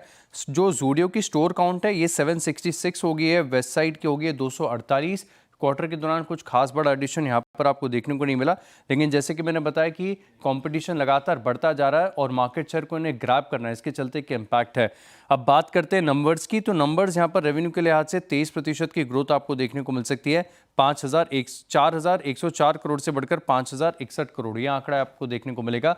और ये नंबर जो मैं आपको बता रहा हूँ कंसोलिडेटेड है, इसको देखने के दोनों तरीके हैं। स्टैंडअलोन भी कई सारे एनालिस्ट देखते हैं और कंसोलिडेटेड भी देखते हैं। एबिटा यहाँ पर पिछले साल के मुकाबले 9% की गिरावट आपको देखने को मिल सकती है, और मार्जिन्स 15% से घटकर 11%। मुनाफे में अगर आप देखें तो एडजस्टेड बेसिस पर थोड़े से इम्पैक्ट हो सकते हैं, लेकिन अनएडजस्टेड बेसिस पर देखें तो ऑलमोस्ट 26% की गिरावट देखने को मिलेगी। तो ऑपरेशनल फ्रंट पर अगर आप देखें तो ट्रेंड यहाँ पर कमज़ोर नतीजे एक्सपेक्टेड है। अब बात कर लेते हैं भारत फोर्ज की। तो भारत फोर्ज इसके नंबर्स को आप स्टैंडअलोन तरीके से देखेंगे और रेवेन्यू यहाँ पर 4% की गिरावट एक्सपेक्टेड है। कामकाजी मुनाफा जो 651 करोड़ का था ये घटकर करीब 639 करोड़ देखने को मिल सकता है, यानी 2% की गिरावट है। मार्जिन्स 27.8% से बढ़कर 28.4% के देखने को मिल सकते हैं, और मुनाफा जो है ये 269 करोड़ से बढ़कर 390। हालांकि एडजस्टमेंट पिछले साल भी थे और इस बार भी माना जा रहा है कि काफ़ी सारे एडजस्टमेंट आपको देखने को मिल सकते हैं, लेकिन साथ में अगर आप देखें तो पिछले साल जो बेस क्वार्टर था इसमें 146 करोड़ का इम्पेयरमेंट रिकॉर्ड किया था, यानी एक्सेप्शनल एक्सपेंस था, तो उसको हिसाब से भी आपको देखना पड़ेगा। सिर्फ इनका जो अगर आप देखें तो एरोस्पेस और डिफेंस सेगमेंट ये ऐसा है जहां पर आपको ग्रोथ देखने को मिल सकती है, यानी जो नॉन ऑटो कारोबार है, जो ऑटो कारोबार है यहाँ पर काफ़ी धीमापन है। खासतौर पर अगर आप देखें तो डोमेस्टिक CV जो है यहाँ पर आपको स्लो डाउन देखने को मिल सकता है, लेकिन ऑर्डर विंस इनकी डिफेंस और एरोस्पेस में कैसी रहती है की मॉनिटरेबल रहेगा। भारत फोर्ज यहाँ पर भी अगर आप देखें तो हल्के सुस्त नंबर एक्सपेक्टेड है। ओके, भारत फौज। अच्छा, अब आगे बढ़ते हैं और कुछ नंबर्स को देख लेते हैं यहाँ पे। अब चलते हैं थोड़ा सा फार्मा की तरफ। दिवीज लैब, कंचन, दिवीज क्या एक्सपेक्टेशन? जी, डिवीज लैब के Q1 के नंबर्स की बात करी जाए तो देखिए नंबर्स हमें रोबस्ट साइड में ही देखने को मिलेंगे। सबसे पहले मैं एक बार कंपनी के नंबर्स बता देती हूँ, उसके बाद कमेंट्री के ऊपर आते हैं। रेवेन्यू में हमें 19% की एक बढ़त देखने को मिल सकती है, बिकॉज अक्रॉस द सेगमेंट जो परफॉर्मेंस रहने वाली है डिवीज की वो हमें हायर साइड में ही देखने को मिलेगी। जो बेस है वो काफ़ी ज़्यादा ब्रॉडर है, उसके चलते अच्छी खासी जो ग्रोथ है वो रेवेन्यू में जताई जा रही है। इनफैक्ट प्रॉफिटेबिलिटी फ्रंट पे भी यहाँ पे अच्छा खासा जो हमें एक्सपेंशन है वो देखने को मिल सकता है। करीब 45 से लेकर 46% हमें साल दर साल यहाँ पे बढ़त देखने को मिल सकती है। ऑपरेशनल नंबर्स भी अपने पॉजिटिव साइड में बने हुए हैं। अपार्ट फ्रॉम दिस अगर इनका कस्टम सिंथेसिस का बिजनेस देखें तो साल दर साल यहाँ पे 25% ग्रोथ की उम्मीदें जताई जा रही है। इनफैक्ट जेनरिक सेल्स में भी यहाँ पे माना यह जा रहा है कि 12% की जो ग्रोथ है वो देखने को मिल सकती है। All over across the segment numbers positive है। की फोकस एरिया आपका क्या होगा कि जो बैकवर्ड इंटीग्रेशन है उससे किस तरीके के बेनिफिट्स कंपनी को इस टाइम पे मिलते हुए दिखाई दे रहे हैं, साथ ही साथ जो केमिकल सिंथेसिस है और एंजाइमेटिक रूट पेप्टाइड्स है उससे यहाँ पे किस तरीके की अपॉर्चुनिटीज उभर के आ रही है। अपार्ट फ्रॉम दिस अगर हम बात करें लास्ट क्वार्टर में मैनेजमेंट ने डबल डिजिट रेवेन्यू ग्रोथ की गाइडेंस दी थी, तो देखना ये होगा कि इस बार जो गाइडेंस आती है वो भी इसी ट्रेजेक्ट्री में आती है यहाँ, या फिर यहाँ से हमें कोई डाइवर्जेंस देखने को मिल सकता है। और जो केपेक्स का प्लान बताया था फिस्कल ईयर 26 के लिए वो बताया था 1400 करोड़ का, तो देखना होगा इसमें कोई रिवीजन आता है या फिर इसी नंबर्स पे जो मैनेजमेंट है वो सस्टेन करता है। लेकिन अगर हम ओवरऑल नंबर्स की बात करें तो नंबर्स हमें काफ़ी ज़्यादा पॉजिटिव साइड में देखने को मिल रहे हैं। चलिए, तो ये इस समय जो नंबर्स आप एक्सपेक्ट कर रहे हैं कल की ट्रेड में, कल के सेशन में, उन पर एक प्रीव्यू। चार का चौका की शुरुआत करते हैं। सबसे पहले मानस जी के पास चलेंगे सस्ता ऑप्शन के लिए, फिर श्रीकांत जी के पास FNO सुपरस्टार, रचना जी के पास चार्ट का चमत्कार और मयूरेश जोशी जी के पास मिड कैप फंडा के लिए। तो मानस जी, आप शुरुआत करिए सस्ता ऑप्शन। देखिए अनुज जी, पेटीएम को एक रेजिस्टेंस बन रहा है 1100-1120 की रेंज में। आज सेलिंग प्रेशर में 10 डे मूविंग एवरेज के नीचे फिसला है, तो एक करेक्शन देखने को मिल सकता है। तो केवल इस पुल बैक के लिए पुट ऑप्शन में खरीदारी करनी है। 1040 के पुट ऑप्शन में खरीदारी करनी है। 33 रुपए का प्राइस चल रहा है। इसमें आपको 24 रुपीज के स्टॉप लॉस से खरीदारी करने की राय रहेगी और 65 रुपीज के टारगेट्स पॉसिबल है। ओके, 1040 के पुट 3285 पे। श्रीकांत, आप क्या पिक करेंगे आज का FNO सुपरस्टार? तो देखिए वीरेंद्र, मुझे लग रहा है कि हिंडाल्को एक स्टॉक काफी क्लोज सपोर्ट के आसपास है। 684-685 के करीब ट्रेड कर रहा है, और अगर यहाँ से अगर इसमें तेजी बनती है तो ये स्टॉक वापस से एक बार 705 से लेकर 710 तक के भी लेवल्स दिखा सकता है। तो कम से कम 705 के टारगेट के लिए करंट लेवल से हिंडाल्को को खरीदा जा सकता है। 684-685 में स्टॉप लॉस यहाँ पे हम रखेंगे एट 674। तो 674 का स्टॉप लॉस रखना भी उतना ही जरूरी है। ओके, हिंडाल्को के फ्यूचर्स में खरीदारी की राय FNO सुपरस्टार के लिए श्रीकांत चौहान जी के पिक। चार्ट का चमत्कार के लिए रचना जी, आप बताइए आप क्या पिक कर रही हैं? जी सुबह के शो पे जो हम थे तो हमने सस्ते ऑप्शंस में इटर्नल का पी दिया था। हम अभी उसी स्टॉक को कंटिन्यू करेंगे। हम फ्यूचर्स को सेल करेंगे इटर्नल में, और हम यहाँ पे 304 के करीब है। हम यहाँ पे ऐसे लगाएंगे 305 का, और डाउन साइड पे हमारा टारगेट होगा 300। ओके, चलिए, ये इटर्नल पर एक सेल ट्रेड। आप चलते हैं मयूरेश जी के पास मिड कैप फंडा के लिए। मयूरेश जी, क्या पिक किया? Anuj ji, I think hospitals as a space हमें काफी पसंद आ रही है, और इसमें Medanta is something that we continue liking. दो तीन रीजंस। आई थिंक जो ये बेड एडिशंस करने हैं, इनको लगभग 3,500 बेड्स ऐड करेंगे अगले 4 या 5 वर्षों में। 3,500 करोड़ का ही केपेक्स होगा, जिसमें 800 करोड़ की उनकी जो cash surplus internal balance sheet में है, ये अच्छी खासी यूज में आएंगी। तो I think it will be a good mix of internal accruals, जो डेट को बहुत ज्यादा बढ़ाएगा नहीं। Obviously I think 1000 bed specifically add होंगे अगले 1 से 1.5 वर्षों में, और specifically I think areas like Noida, south Delhi और माइक्रो मार्केट्स में जहाँ मेदांता काम करती है, यहाँ पे जो फोकस है और super speciality health care services जो ऑफर करेंगे, कहीं ना कहीं आई थिंक अर्निंग्स का अगर अच्छा खासा ग्रो हो सकता है। हमारे अनुमान में एबिटा मार्जिन 25.5 और 26% के बीच रहनी चाहिए। Earnings growth will be in excess of 25%, जिसकी वजह से रिटर्न रेशियोज जो है ये 18-18.5% के आसपास अगले 1.5 से 2 वर्षों में आनी चाहिए, इनफैक्ट इवन बिफोर दैट। तो कहीं ना कहीं I think hospitals as a space अच्छा लग रहा है। Medanta is something that we continue like. Okay, global health 1328 सबसे स्ट्रॉन्ग स्पेस ही अब तक का लेके आते हैं। हमने शुरुआत की थी ऑप्शन ट्रेड से, मानस जी का ट्रेड, और उन्होंने पिक की पेटीएम की पुट ऑप्शन 1040 की स्ट्राइक, 65 का लक्ष्य यहाँ पे, 24 का स्टॉप लॉस, 33 पे ट्रेड करते हुए। उसके बाद श्रीकांत चौहान जी ने पिक किया हिंडाल्को फ्यूचर्स बाय लगभग 705-710 के लक्ष्य के लिए, 674 का स्टॉप लॉस है। ट्रेड आया उसके बाद रचना वैद्य जी का इटर्नल, आज सुबह से ही वो इस पर सेल है, मेरे ख्याल से रचना जी का सुबह में सेल था। ये 300 का लक्ष्य, 303 का स्टॉप ट्रेड कर रहा है, 305 का स्टॉप लॉस है। और ग्लोबल हेल्थ यहाँ पे मयूरेश जी ने पिक किया। एटर्नल बैकफुट पे है। स्विगी क्या कर रहा है, एक बार स्विगी को देखते हैं। स्विगी की प्राइस परफॉर्मेंस कैसी चल रही है इस वक्त? इट्स 389, ये भी बैकफुट पे, बिलो 200 डे एक्सपोनेंशियल एवरेज। अच्छा, मीनवाइल अब निफ्टी प्रेशर में है। अब निफ्टी ने वो मॉर्निंग स्विंग लोस को मेरे ख्याल से तो नहीं, इट्स 24605, माफ़ी चाहूँगा, मेरे ख्याल से मैंने किसी और इंडेक्स को देख लिया था। निफ्टी बैंक आपके स्क्रीन पे करीब 55,250 के स्तर पे। प्रेशर जनरेट करने वाले काउंटर्स को लेके आइए एक बार, जहाँ जहाँ पे अब प्रेशर बढ़ रहा है एक बार लेके आइए अदानी टोटल गैस डे लो पर 595 पर, ये वो मैं स्टॉक्स मार्क कर रहा हूँ जो कि डे लो पर है। फिर लेके आइए फार्मा स्पेस में ग्रेनुअल्स डे लो पर, एक्साइड बैटरी स्टॉक्स में डे लो पर, और लार्ज मिड कैप आईटी में आज लेके आइए आप कोफोर्ज में 4-5 दिन का जो एफर्ट था रिवर्सल का वो आज कोलैप्स हो गया 1706 डे लो पर। इस पर एक प्रकाश सर राय दीजिएगा, जब आप सेल ट्रेड्स को लोकेट कर रहे हैं तो मिड कैप आईटी को कैसे प्लेस कर रहे हैं? एक डिफरेंशियल है मिड कैप आईटी और लार्ज कैप आईटी की प्राइस परफॉर्मेंस में। फाइनली जब index 200 week exponential moving average की तरफ बढ़ रहा है, क्या ट्रेडर्स अब मिड कैप आईटी की तरफ शॉर्ट के बारे में स्कोप खोजेंगे क्या, क्योंकि वहाँ पे price average comparatively large cap IT के कम हुए थे? देखिए, मैं कोफोर्ज की स्पेसिफिकली बात करूंगा। जो स्ट्रक्चर बना है 5-7 दिनों से, ऊपर तो गया है, नो डाउट अबाउट इट, लेकिन ऊपर गया है नीचे आने के लिए। ये रिएक्टिव अपमूव था, वीक रिएक्टिव अपमूव। इसका मतलब और भी डाउनसाइड पॉसिबल है कोफोर्ज में। अब ट्रेड करा 1701 में, ये ब्रीच होगा। स्टॉप लगाना चाहिए 1750 का, ज्यादा नहीं, बस। नीचे डाउनसाइड कितना खुला है कहना मुश्किल है, लेकिन फर्स्ट टारगेट 1620 का है। डाउनसाइड ऑन है कोफोर्ज में, वीकनेस काफी हद तक अपैरेंट है क्योंकि अपमूव में स्ट्रेंथ नहीं है कोफोर्ज। ओके, चलिए कोफोर्ज की बात हो गई। अब बात करते हैं एक बड़े मैक्रो ट्रिगर की। जी हाँ, कल फाइनली आरबीआई का डिसीजन आना है। जो एमपीसी की बैठक कल से शुरू हुई थी, 3 दिन की बैठक, कल फैसला आएगा और सुबह 10 बजे वो पॉलिसी आएगी।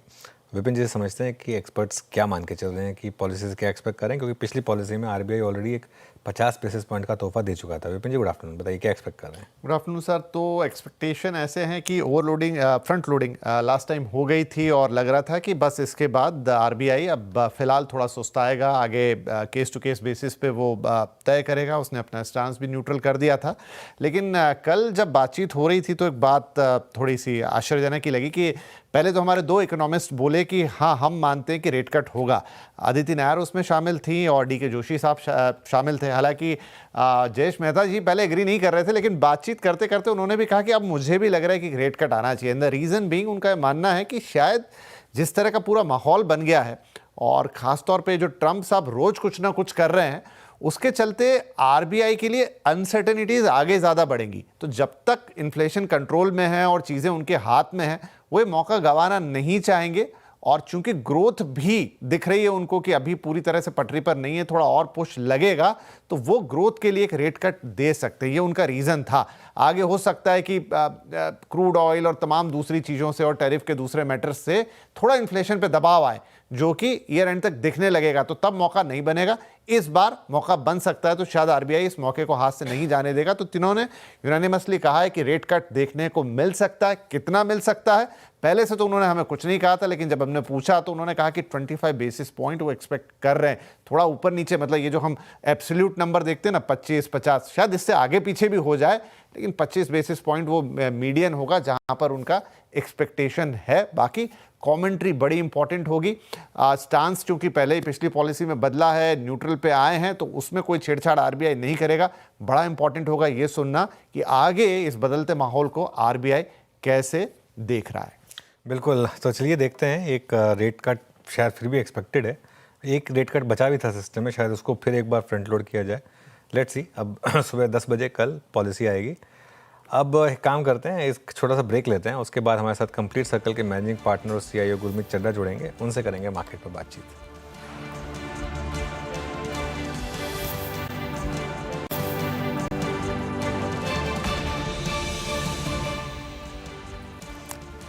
Welcome back. वेल, काफ़ी कमज़ोर है मार्केट और डे लो के आसपास ही हैं। कोई उम्मीद भी नहीं दिख रही है कि कोई किसी टाइप की कोई रिकवरी के कोई सेंस है या नहीं। अब हमारे साथ कंप्लीट सर्कल के मैनेजिंग पार्टनर और सीईओ गुरमीत चड्ढा जुड़े हैं, उनसे समझते हैं कि अब मार्केट में क्या करना है। गुरमीत जी गुड आफ्टरनून। तो अब क्या करें, डोनाल्ड ट्रंप ने जो कहा, क्या मार्केट उसी वजह से गिर रहा है या फिर मार्केट कोई ना कोई एक्सक्यूज़ ढूंढ रहा है और हमारी दिक्कतें खुद की हैं? आपका क्या व्यू है सबसे पहले तो इसके ऊपर? आज का फॉल तो डेफिनेटली जो शाम को उनका सोशल मीडिया पोस्ट आया, आई थिंक उसकी बदौलत है, क्योंकि नहीं तो फॉलो थ्रू देखने को मिलता हमें कल का। और अर्निंग्स भी पिछले जो 1-2 दिन में अर्निंग्स आई हैं वो रीजनेबल आई हैं, ऐसा कोई बड़ा डिसअपॉइंटमेंट आया नहीं। आज भारतीय एयरटेल की अर्निंग्स है, अगर बहुत ज़्यादा सीक्वेंशियल कुछ ड्रॉप नहीं हुआ तो मुझे लगता है कि एक सपोर्ट करेगा, क्योंकि एयरटेल एयरटेल एक टॉप बाय कंसेंसस कॉल है अक्रॉस जितनी भी बड़ी ब्रोकरेजेस हैं, फंड हाउसेज हैं। मुझे लगता है कि हमको अभी आई थिंक आदत डालनी पड़ेगी, क्योंकि मान लीजिए एक बार ट्रेड डील हो भी जाती है तो भी कुछ ना कुछ लगा रहेगा, क्योंकि ये जो tariff as an instrument of negotiation ये रहने वाला है अगले 3 साढ़े 3 साल, जब तक प्रेसिडेंट का टेन्योर है। और मुझे लगता है हमें डोमेस्टिक सेक्टर्स पे फोकस ज्यादा करना चाहिए। जब जब डील होगी तब होगी। अब जैसे बैंक्स में अगर कुछ वीकनेस आ रही है तो मुझे लगता है मौका है ऐड करने का।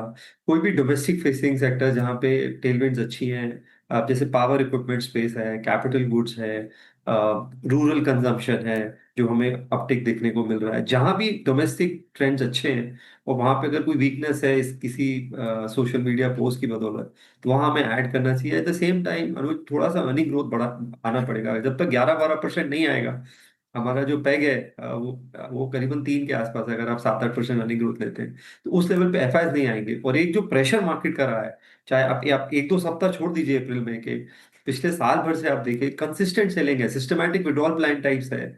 कि जब कोई बड़ा इवेंट होता है तो 5,000 करोड़ विड्रॉ होता है, नहीं तो 1,000-2,000 करोड़ की परसिस्टेंट सेलिंग है। वो जब ही रुकेगा जब अर्निंग्स वापस आएंगे। बिल्कुल। तो इस समय फिर करना क्या है मार्केट में, क्योंकि अल्फा नहीं जनरेट हो रहा है। मार्केट एक दिन चलता है फिर इस तरह से, और 1 महीने से 2 महीने से ऑलमोस्ट यही चल रहा है मार्केट में। अनुज ये वो 50 है जो 5 टेस्ट हमने देखे हैं इंग्लैंड में। आपको अभी कैपिटल प्रिजर्वेशन करना पड़ेगा, मौके मिलेंगे। और थोड़ा सा मुझे लगता है रोटेशन की जरूरत है, क्योंकि आप सिर्फ अगर बार्गेन देखने जाएंगे तो हो सकता है नुकसान हो, क्योंकि जैसे बहुत लोगों को आईटी में बार्गेन दिख रहा था इस लेवल के 10% नीचे भी। तो मेरा ये मानना है कि थोड़ा सा सेफ होके चले। आरबीआई का कल पॉलिसी है, मुझे लगता है आरबीआई और अकोमोडेटिव होगा। हो सकता है 25 पैसा का रेट कट भी कर दे, और रिस्क वेट भी कम कर सकता है हाउसिंग लोन्स वगैरह में, ताकि सिस्टम में थोड़ी क्रेडिट ग्रोथ बढ़े। तो जो डोमेस्टिक फेसिंग सेक्टर्स है वहां पे अच्छे मौकों को जो है ऐड करिए। दूसरा, गोल्ड मुझे लगता है अनु जो प्रेशियस मेटल्स अच्छा करेंगे। जो डॉलर को एज अ वेपन यूज किया जा रहा है और ये प्रेशर आ रहा है, मुझे लगता है सेंट्रल बैंक्स और बाइंग करेंगे गोल्ड की। और जैसे जैसे बॉन्ड यील्ड्स कम होंगी यूएस की 10 ईयर ट्रेजरी, जैसे जैसे मुझे लगता है फेड भी रेट कट करेगा अगले 2 महीने, तो मुझे लगता है गोल्ड की बाइंग और बढ़ेगी और वो एक रीजनेबल स्टेट, मैं नहीं बोलता हूँ रिजर्व करेंसी बनेगा, बट वेट उसका बढ़ता रहेगा। तो पोर्टफोलियो में थोड़ा बैलेंस रखें थोड़ा सा। और ये साल अगर आप हाई सिंगल डिजिट बनाते हैं या डबल डिजिट बनाते हैं तो आप समझिए आपने अच्छा काम किया है। 1 साल लगभग हो गया है जीरो रिटर्न का मार्केट का। थोड़ा शायद कंसोलिडेशन और होगा, ताकि पोजीशन रही है जब भी अपसाइड आए आप उन सही सेक्टर्स में हो, ताकि वो अपसाइड कैप्चर कर सकें। अच्छा गुरमीत जी, लेकिन अभी आप बैंकों को ट्रीट कैसे कर रहे हैं, और मतलब बैंकों को कैसे अप्रोच करें, स्पेशली वो इंसान जो कि फ्रेश डिप्लॉयमेंट के बारे में सोच रहा है। एक तो थी रिलेटिव स्ट्रेंथ जो कि एचडीएफसी आईसीआईसीआई बैंक के साथ थी पोस्ट नंबर्स, थोड़ी सी वो भी अब क्रैक हो रही है धीरे धीरे। फ्रेश डिप्लॉयमेंट का आपका यार्ड स्टिक, आपका मूल मंत्र क्या है बैंकों में? तो वीरू जी 2 हैं। एक तो जैसे अगर आप आईसीआईसीआई बैंक देखें तो कॉन्स्टेंटली मार्केट शेयर गेन कर रहा है। पिछले क्वार्टर भी 14-15% क्रेडिट ग्रोथ थी। सिस्टम की क्रेडिट ग्रोथ 9 से 10% है। इनफैक्ट सबसे कम निम कंप्रेशन है, हुआ ही नहीं निम कंप्रेशन आईसीआईसीआई में। तो वहां हमें देखने को मिला। एचडीएफसी में वो जो मर्जर रिलेटेड इश्यूज थे वो अब बिहाइंड है।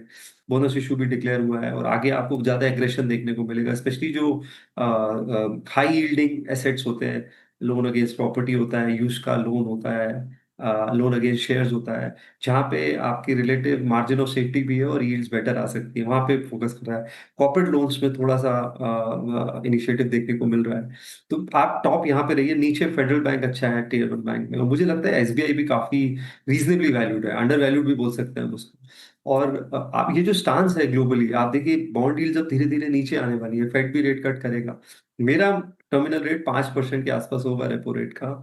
इसका मतलब करीबन 50 से 75 पैसे का स्कोप और है यील्ड्स को नीचे आने में, कॉस्ट ऑफ फंड नीचे आने में। और अच्छी एनबीएफसी ऐड करिए, चोला है, श्रीराम है, बजाज फाइनेंस में कोई वीकनेस आती है वो ऐड कर सकते हैं। और फिनटेक प्लेस, मुझे लगता है गवर्नमेंट कहीं ना कहीं जो उन्होंने रुपए कार्ड के साथ किया मास्टर कार्ड और वीजा को लेके, हमारे पेमेंट इंफ्रास्ट्रक्चर में भी काफी बदलाव होगा। होम ग्रोन पेमेंट इंफ्रास्ट्रक्चर पे फोकस होगा, डेटा यहाँ पे स्टोर हो, बाहर ना जाए, और कोई भी अनसर्टेनिटी को डील करने के लिए आप पेमेंट सिस्टम को रोबस्ट करना चाहिए। तो मुझे लगता है कि अगर ये एंड ग्रुप का स्टेक जैसे आज पूरा हो गया है, ओवरहैंग चला गया है, फोन पे वॉलमार्ट ओन्ड है, गूगल पे अगेन बैक बाय गूगल है, मुझे लगता है पेटीएम पे अब नतीजे भी अच्छे आए हैं, शायद एक रिन्यूड इंटरेस्ट आ सकता है, प्रोवाइडेड जो उन्होंने इस क्वार्टर इंप्रूवमेंट दिखाया है तो क्वार्टर ऑन क्वार्टर 1-2 क्वार्टर और दिखाएं।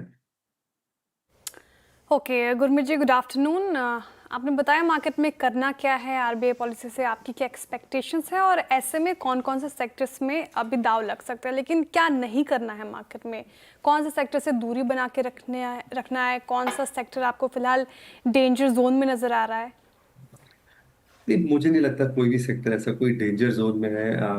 लगभग 1 साल कंसोलिडेशन हुआ है मार्केट में, बट थोड़ा सा हाई वैल्यूएशन प्लेस जो है वहाँ थोड़ा केयरफुल रहिए, क्योंकि एक छोटा भी डिसअपॉइंटमेंट आएगा तो आप, बाजार शायद स्टैटिक रहे, आप 20-30% लूज कर सकते हैं उस स्टॉक में। तो 150-200 का मल्टीपल मत दीजिए। बहुत सारे डिफेंस और कैपिटल गुड कंपनीज है जो शायद 50 ईवी बाय एबिटा पे है, जैसे एबीबी का नंबर थोड़ा सा वीक आया, अच्छी कंपनी है बट 55 टाइम्स ट्रेलिंग पी पे थी, 50 ईवी बाय एबिटा पे थी, तो वहां पे स्कोप ऑफ डिसअपॉइंटमेंट जो है नहीं है, और ये बिजनेस थोड़ा लंपी होता है। सिमिलरली कुछ सीडीएमओ नेम्स हैं फार्मा में जो बहुत अच्छा रहना पाया बिकॉज शिपमेंट्स अच्छी हुई हैं, बट ये शिपमेंट हो सकता है 1-2 क्वार्टर और ना हो और आपको वापस से डिसअपॉइंटमेंट कर, तो यहाँ पे सिर्फ मोमेंटम बेसिस पे इन्वेस्ट मत करिए, वैल्यूएशंस को इग्नोर मत करिए, पर ऐसा कोई डेंजर जोन नहीं है। मुझे बाजार काफी ओवरसोल्ड लगता है। मुझे लगता है अगर कहीं भी, क्योंकि अभी हम ये नहीं मान रहे हैं कि कुछ भी किसी भी तरह की सुलह होगी ट्रेड में, बट अगर हो जाती है और टैरिफ कम हो जाता है इफेक्टिवली और किस तरीके से प्रॉब्लम सॉल्व हो जाती है, तो एफआईएस लगभग 90-91% शॉर्ट है, काफी काफी सॉलिड शॉर्ट कवरिंग देखने को मिल सकती है। और जिनका धंधा हमारी रोजी रोटी से जुड़ा हुआ है, एफएमसीजी पाजी, हालांकि कॉपर प्राइसेस बहुत फर्म थे तो मार्जिन से प्रेशर पड़ा एफएमसीजी कंपनियों के, बट मोर और लेस जो उन्होंने अर्बन और रूरल मार्केट को लेकर commentary the, for instance in case of Marico, आपको पसंद आई क्या वो, और आपके पसंदीदा स्टॉक इस वक्त? तो एफएमसीजी को दो भाग में वीरू जी आप देखिए, एक जो beauty personal care skin care hair oil segment है वहां पे प्रेशर बरकरार है, अर्बन स्लो डाउन है, और उससे ज्यादा मुझे लगता है जो लोकल ब्रांड्स ने और स्टार्टअप्स ने चैलेंज किया है वो एक बड़ा मुद्दा है। ऐसा नहीं है कि स्किन केयर का यूसेज कम हो गया है, मुझे तो लगता है बढ़ गया है जनरेशन में, बट मुझे नहीं लगता जो कंपनीज हैं जैसे एचयूएल है या बाकी हैं वो उसको कैटर कर पा रही है, तो वहाँ एक अलग इशू है। रूरल कंजम्पशन पिकअप हुआ है, तो जो फूड डिनोमिनेटेड बिजनेसेस ज्यादा हैं, आप जैसे मैरिको की आपने बात करी है, उनका जो फूड बिजनेस है लगभग 900 करोड़ का हो गया है FY25 में, इस साल भी वो 25-30% ग्रोथ की बात कर रहे हैं। तो सफोला है, सफोला ओक्स है, सोया चंक्स है, अच्छा आउटलुक है। टाटा कंज्यूमर में भी हमने देखा जो उनका संपन्न ब्रांड है, फूड एंड बेवरेज ब्रांड है, उसने अच्छा किया नतीजों में। तो जहां पे फूड बिजनेस एफएमसीजी वो बेटर कर रहा है, हमारा फोकस थोड़ा सा रूरल रिकवरी पे ज्यादा है, तो हम क्रॉप प्रोटेक्शन जैसे कोरोमंडल हो गया, टू व्हीलर्स हो गए, टू व्हीलर एंसिलरीज हो गई, फार्म इक्विपमेंट मेकर्स हो गए, वहां पे हम ज्यादा फोकस कर रहे हैं। एफएमसीजी जो रूरल इंडिया फोकस्ड है, वहां पे थोड़ा बहुत बार्गेन्स आपको टैक्टिकली मिल सकते हैं, स्ट्रक्चरली आप उसे जो है जैसे जो मैंने थीम्स बोली उस पर खेलना बेहतर है। ओके गुरमीत जी एनर्जी स्पेस पर बातचीत होती रहती है आपसे, सीमेंस, सीजी पावर, एनएचपीसी, ऐसे स्टॉक्स में आज अच्छी खासी बाइंग हमें देखने को मिल रही है, और स्पेस को लेकर आप काफ़ी पॉजिटिव भी रहे हैं, रुझान आपका सेम है, यहाँ पर और अपसाइड पोटेंशियल नज़र आ रहा है, कैसे अप्रोच करें इस स्पेस में? देखिए जो power equipment power system space है बहुत स्ट्रक्चरल स्पेस है, अगले 5 साल शायद आपको ऑर्डर बुक में भी सेक्युलरिटी दिखेगी, और इन कंपनीज का जो आपने नाम लिया वहाँ एग्जीक्यूशन भी अच्छा है, वर्किंग कैपिटल डेज अच्छे मैनेज हो रहे हैं, बट ऐसा जैसे बोला वैल्यूएशन रिच है। CG power in particular semiconductor play बड़ा हो सकता है, अभी उन्होंने फिर से फंड रेज किया और काफी कैपेक्स कर रहे हैं सेमीकंडक्टर्स में, और मुझे ऐसा लगता है कि जैसे मैंने पहले भी बोला, domestic payments, domestic cloud platform, domestic semiconductor chips और एआई प्लेस, मुझे लगता है ये काफी बड़ी थीम्स होने वाली है, क्योंकि किसी तरह से आप टेक्नोलॉजी को सॉवरेनिटी चाहते हैं, आप डिपेंडेंस नहीं चाहते हैं बड़े यूएस या चाइनीज ब्रांड्स पर। तो अभी एक टेक्नोलॉजी है सेमीकंडक्टर्स में जिसमें सीजी पावर और टाटा इलेक्ट्रॉनिक्स काम कर रहा है, गैलीनियम नाइट्राइड बोलते हैं, उसमें काफी केपेक्स का रिक्वायरमेंट है और काफी टेक्निकल नो हाउ चाहिए, क्योंकि आपको नैनोमीटर्स कंटिन्यूसली कम करने हैं और कैपेसिटी बढ़ानी है। तो अगर ये प्ले हो जाता है और हमारी एक दो कंपनीज कर पाती हैं, लिस्टेड में अभी सीजी पावर ही इकलौता है सेमीकंडक्टर चिप्स पे, ये हो जाता है तब ये स्टॉक एक नया नया ऑर्बिट ले सकता है, बट उसको थोड़ा समय लगेगा, इमीडिएटली कुछ नहीं होगा 1-2 क्वार्टर। अच्छा गुरमीत जी, अभी OMCs पर क्रूड की ट्रैजेक्टरी को देखने के बाद, आई मीन 6 महीने से जो क्रूड की ट्रैजेक्टरी है 66-65 हम नीचे वाले इतनी कर पाए, और किसी भी सर्कमस्टेंसेस में 72 और 75 के ऊपर डोमिनेट नहीं कर पा रहे हम। OMCs में या फिर ऑयल गैस पोर्टफोलियो में आपके क्या है इस वक्त? तो रिफाइनर्स में अपॉर्चुनिटी है। मैं ऑयल मार्केटिंग कंपनी जो प्योर रिफाइनर्स है वीरू जी, जैसे आप देखिए डीजल के क्रैक्स बढ़े हैं। पिछले क्वार्टर सबको बहुत इन्वेंट्री लॉस हुआ था क्योंकि ऑयल प्राइसेस में बहुत फ्लक्चुएशन आया था। अब लगभग एक बैंड में है तो वो इन्वेंट्री लॉस नहीं होगा। हमें कंपनी अच्छी लगती है चेन्नई पेट्रोलियम, जो IOC की सब्सिडरी है, और पीछे क्योंकि मेंटेनेंस रिलेटेड शटडाउन था तो 2 क्वार्टर काफी खराब गए, लास्ट क्वार्टर में इन्वेंट्री लॉस भी हुआ। तो एक तो GRM बढ़ गए, और चेन्नई पेट्रोलियम के केस में डीजल का आउटपुट ज्यादा है, और एक फ्यूल वेस्टेज रेशियो होता है, तो 10% से वो थोड़ा नीचे लाए हैं 8.5%। तो अगर आप 1% फ्यूल वेस्टेज कम करते हैं तो 200-300 करोड़ का पैट का इम्पैक्ट पड़ता है। तो ये एक टैक्टिकल प्ले हो सकता है, बहुत बहुत रीजनेबली वैल्यूड है। आज अगर आप एक रिफाइनरी सेटअप करेंगे चेन्नई पेट्रोलियम की कैपेसिटी की, तो 30-40 हजार करोड़ का रिप्लेसमेंट कॉस्ट है, ये आपको 8,000 करोड़ मार्केट कैप में मिलता है। तो रिप्लेसमेंट कॉस्ट 1/3 है, वैल्यूएशन लो है, और मुझे लगता है अगले 1-2 क्वार्टर प्रोवाइडेड ऑयल जो है इसी रेंज में रहे, एक ये बड़ा इफ होता है इसमें, बहुत अच्छा अपसाइड देखने को मिल सकता है प्योर रिफाइनर्स में। OMCs में क्योंकि प्राइसिंग गवर्नमेंट के हाथ में है और एक्साइज का एलिमेंट आ जाता है, बहुत सारे एलिमेंट आते हैं, तो एक तरीके से इन्वेस्ट करना थोड़ा सा मुश्किल हो जाता है। चलिए गुरमीत जी, बहुत बहुत शुक्रिया आप इस कार्यक्रम में शामिल हुए, बातचीत की आपने हमसे, हर सेक्टर पे अपने राय रखी, बहुत बहुत शुक्रिया। अब चलते हैं इस क्लोज की तरफ। अनुज, हम हालांकि अभी भी शुक्रवार के, अभी भी कल के लो के ऊपर ही हैं और हमने उसको टच भी नहीं किया, बट हमारी वो दोनों जो पिलर्स थे ना, निफ्टी बैंक, और ये निफ्टी बैंक और निफ्टी IT, ये तो हिले ही थे अनुज। आज क्या व्यू है आपका इस प्राइस पे कल के लिए, कैसे रीड करना है और क्या अप्रोच रखनी है? देखिए, थोड़ा सेंसेक्स की एक्सपायरी की वजह से थोड़ी सी टुवर्ड्स देन शॉर्ट कवरिंग आई, 80,700 के ऊपर निकले आप सेंसेक्स पर। निफ्टी ने भी अभी देखिए लो बचा लिया, 24,590 का जो लो था सुबह, और कल और परसों के लो बचा लिए।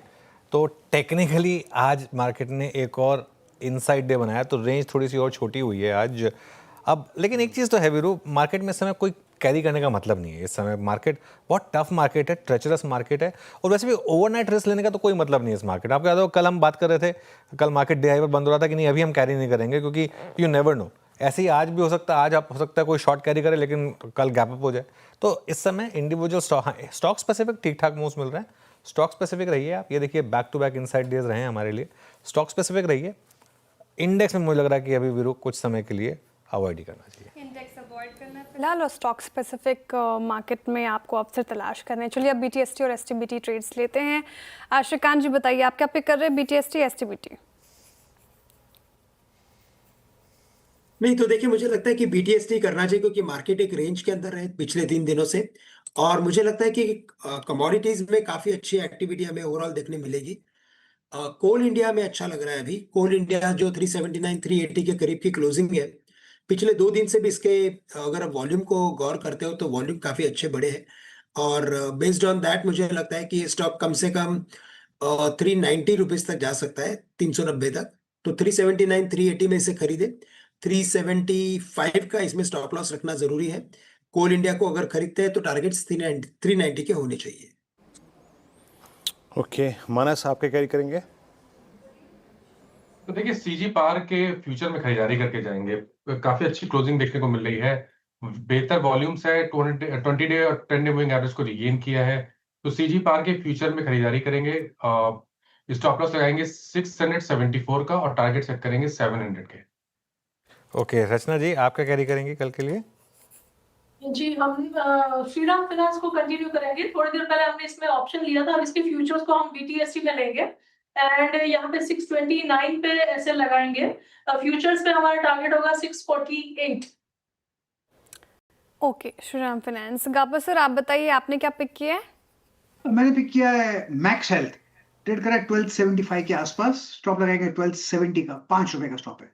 Near term target 1290 to 1300 zones. Max Health. Max Health के 1275 पे हेल्थ केयर स्पेस में अच्छी बाइंग थी। ग्लोबल हेल्थ मेरे ख्याल से मेरेज ने रिकमेंड किया था और मैक्स हेल्थ के एक बहुत स्ट्रॉन्ग ट्रैजेक्टरी में क्लोज हो रहा है आज। अमित, आपका ट्रेड क्या रहेगा वेडनेसडे मॉर्निंग के लिए? वीरेन जी, मैं Jindal steel and power recommend करूंगा BTST के लिए। काफी स्ट्रॉन्ग क्लोज है यहाँ पे और एक अच्छा खासा पुल बैक जनरेट कर रहा है अपने मूविंग एवरेजेस से। 1000 का इसका प्राइस है, टारगेट्स रहेंगे 1020 1020 के और स्टॉप लॉस रहेगा 990 का। ओके, काबा सर की ट्रेड रह गई, सारी ट्रेड्स हो गई।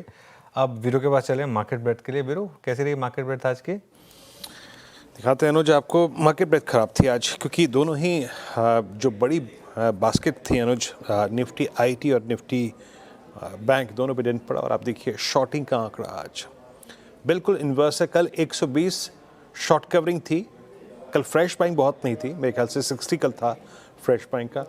आज फ्रेश बाइंग अभी भी 61 है, बट शॉर्ट 123 हो गया। शॉर्ट कवरिंग मात्र 16 में, यानी शॉर्ट्स को खड़े करके बैठने का जो मादा था, वो पोटेंशियल था बाजार में लोगों के पास था। Solar Industries, Uno Minda, Siemens, BHL, Max Health के ये बास्केट जो कि स्ट्रॉन्ग अपने साथ लॉन्ग कैरी कर रही है। लेकिन शॉर्ट कवरिंग कहाँ पे थी उसको देखते हैं। CG power, Mazagon Dock, Vedanta, Maruti Suzuki, Coal India. Defence space में काफ़ी सब्सटेंशियल शॉर्ट खड़ा था, वो कवर हो रहा है। अगली स्लाइड आएगी ये शॉर्टिंग की। BSE हमने डेडिकेटेड डिस्कशन किया भी। अगर ये वीकली एक्सपायरीज चली गई कन्वर्टेड टू फोर्टनाइटली अब मंथली, तब क्या होगा? वो दुख इन पे हावी था। Britannia, Godrej CP, Adani Ports, IIFL Finance, इन सभी काउंटर्स में आज शॉर्टिंग हुई। और अगली स्लाइड में आएगा long unwinding. Biocon, Manappuram Finance, FMCG में अगर आप देखें कन्विक्शन टू ट्राई ट्रेडर्स का, पेट्रोनेट, एम्फोसिस और श्री सीमेंट। अच्छा, एक बार ज़रा प्लीज़ लेके आइएगा अल्ट्राटेक टुवर्ड्स क्लोज। ये क्या कर रहा है? ये वो स्टॉक था जो कि सुबह फर्म था, एक अच्छे ब्रेकआउट की तरफ बढ़ रहा था। अल्ट्राटेक सीमेंट अब 22,300, तो वो जो सुबह सुबह ब्रेकआउट विजिबल था ना, वो भी कन्वर्ट नहीं हो पाया। और एक दो स्टॉक्स इस स्पेस के और देख लेते हैं। Let's bring Grasim. ग्रासिम ने क्या किया? 2798 पे ये बैकफुट पे रहा। फिर आप रखिए ACC आपकी स्क्रीन पे 1800 पे ये बैकफुट पे था, लोअर ट्रैजेक्टरीज में। हालांकि आपको ऊपर नज़र आएगा, लेकिन लोअर ट्रैजेक्टरीज में जो ACC का आज का लो लगा, आप यकीन मानिए वो 19 फरवरी के बाद अब तक की सबसे लोवेस्ट ट्रैजेक्टरी है। और इनफैक्ट ये जुलाई 23 के बाद की अब तक की सबसे लोवेस्ट ट्रैजेक्टरी है, जो 1784 का लो लगा है। श्रीकांत, ये ACC मतलब इतना ख़राब स्ट्रक्चर, ये 1800 या फिर 1790 के नीचे अगर ट्रेड करना शुरू करे तो इसका प्रोजेक्शन क्या कहता है? क्योंकि इसके फिर वो मार्च 2023 के लोज हैं, वो तो काफ़ी नीचे हैं, 1650 1640।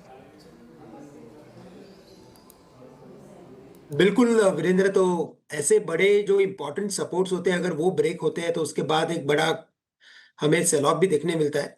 बट जैसे कि ये स्टॉक 2700-2800 के करीब था और वहां से गिरा हुआ है, तो मुझे लगता है कि शायद ये ब्रेकआउट यानी कि जो ब्रेकडाउन होगा, वो मुझे लगता नहीं कि काफी सीवियर होगा। यानी शायद पॉसिबल है कि मार्केट स्टॉक जो है वो 100 रुपया और करेक्ट हो सकता है, 1800 वाला 1700 हो सकता है।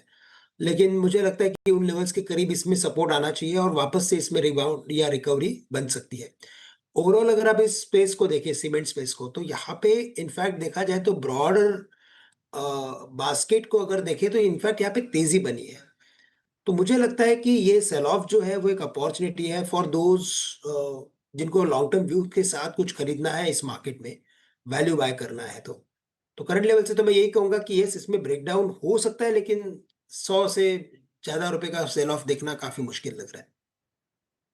ओके, ACC पे फिलहाल ये व्यू। हाँ, आपके लिए जाते जाते रिकवरी थोड़ी सी तो देखने को मिली मार्केट में। और ऐसे में कौन कौन से स्टॉक्स जो डे हाई के आसपास क्लोज होने की तैयारी कर रहे हैं? भारतीय एयरटेल हम डिस्कशन भी कर रहे थे रिजल्ट से पहले, यहाँ पे थोड़ी बाइंग थे आज के सेशन में, डे हाई के आसपास क्लोज होने की तैयारी। इसके अलावा देखिए आप बजाज फिनसर्व डे हाई पर, LT, Bajaj auto, Bajaj finance, यहाँ पर अच्छी खासी बाइंग। आयशर मोटर्स पिक में भी शामिल, ये भी डे हाई के आसपास क्लोज होने की तैयारी। और पूरे ग्रीन एनर्जी स्पेस में आज अच्छी खासी तेजी। NTPC एक बार भारतीय एयरटेल आपके स्क्रीन पर रखते हैं। हैवी वेट आज कहीं ना कहीं संभालने की कोशिश भी कर रहा था, ये स्टॉक कंट्रीब्यूटर में शामिल बाजार को संभालने में। डे हाई पर क्लोज हो रहा है अमित जी आप बताइए, भारतीय एयरटेल रिजल्ट से पहले क्या दाव लग सकता है यहाँ पे फिलहाल?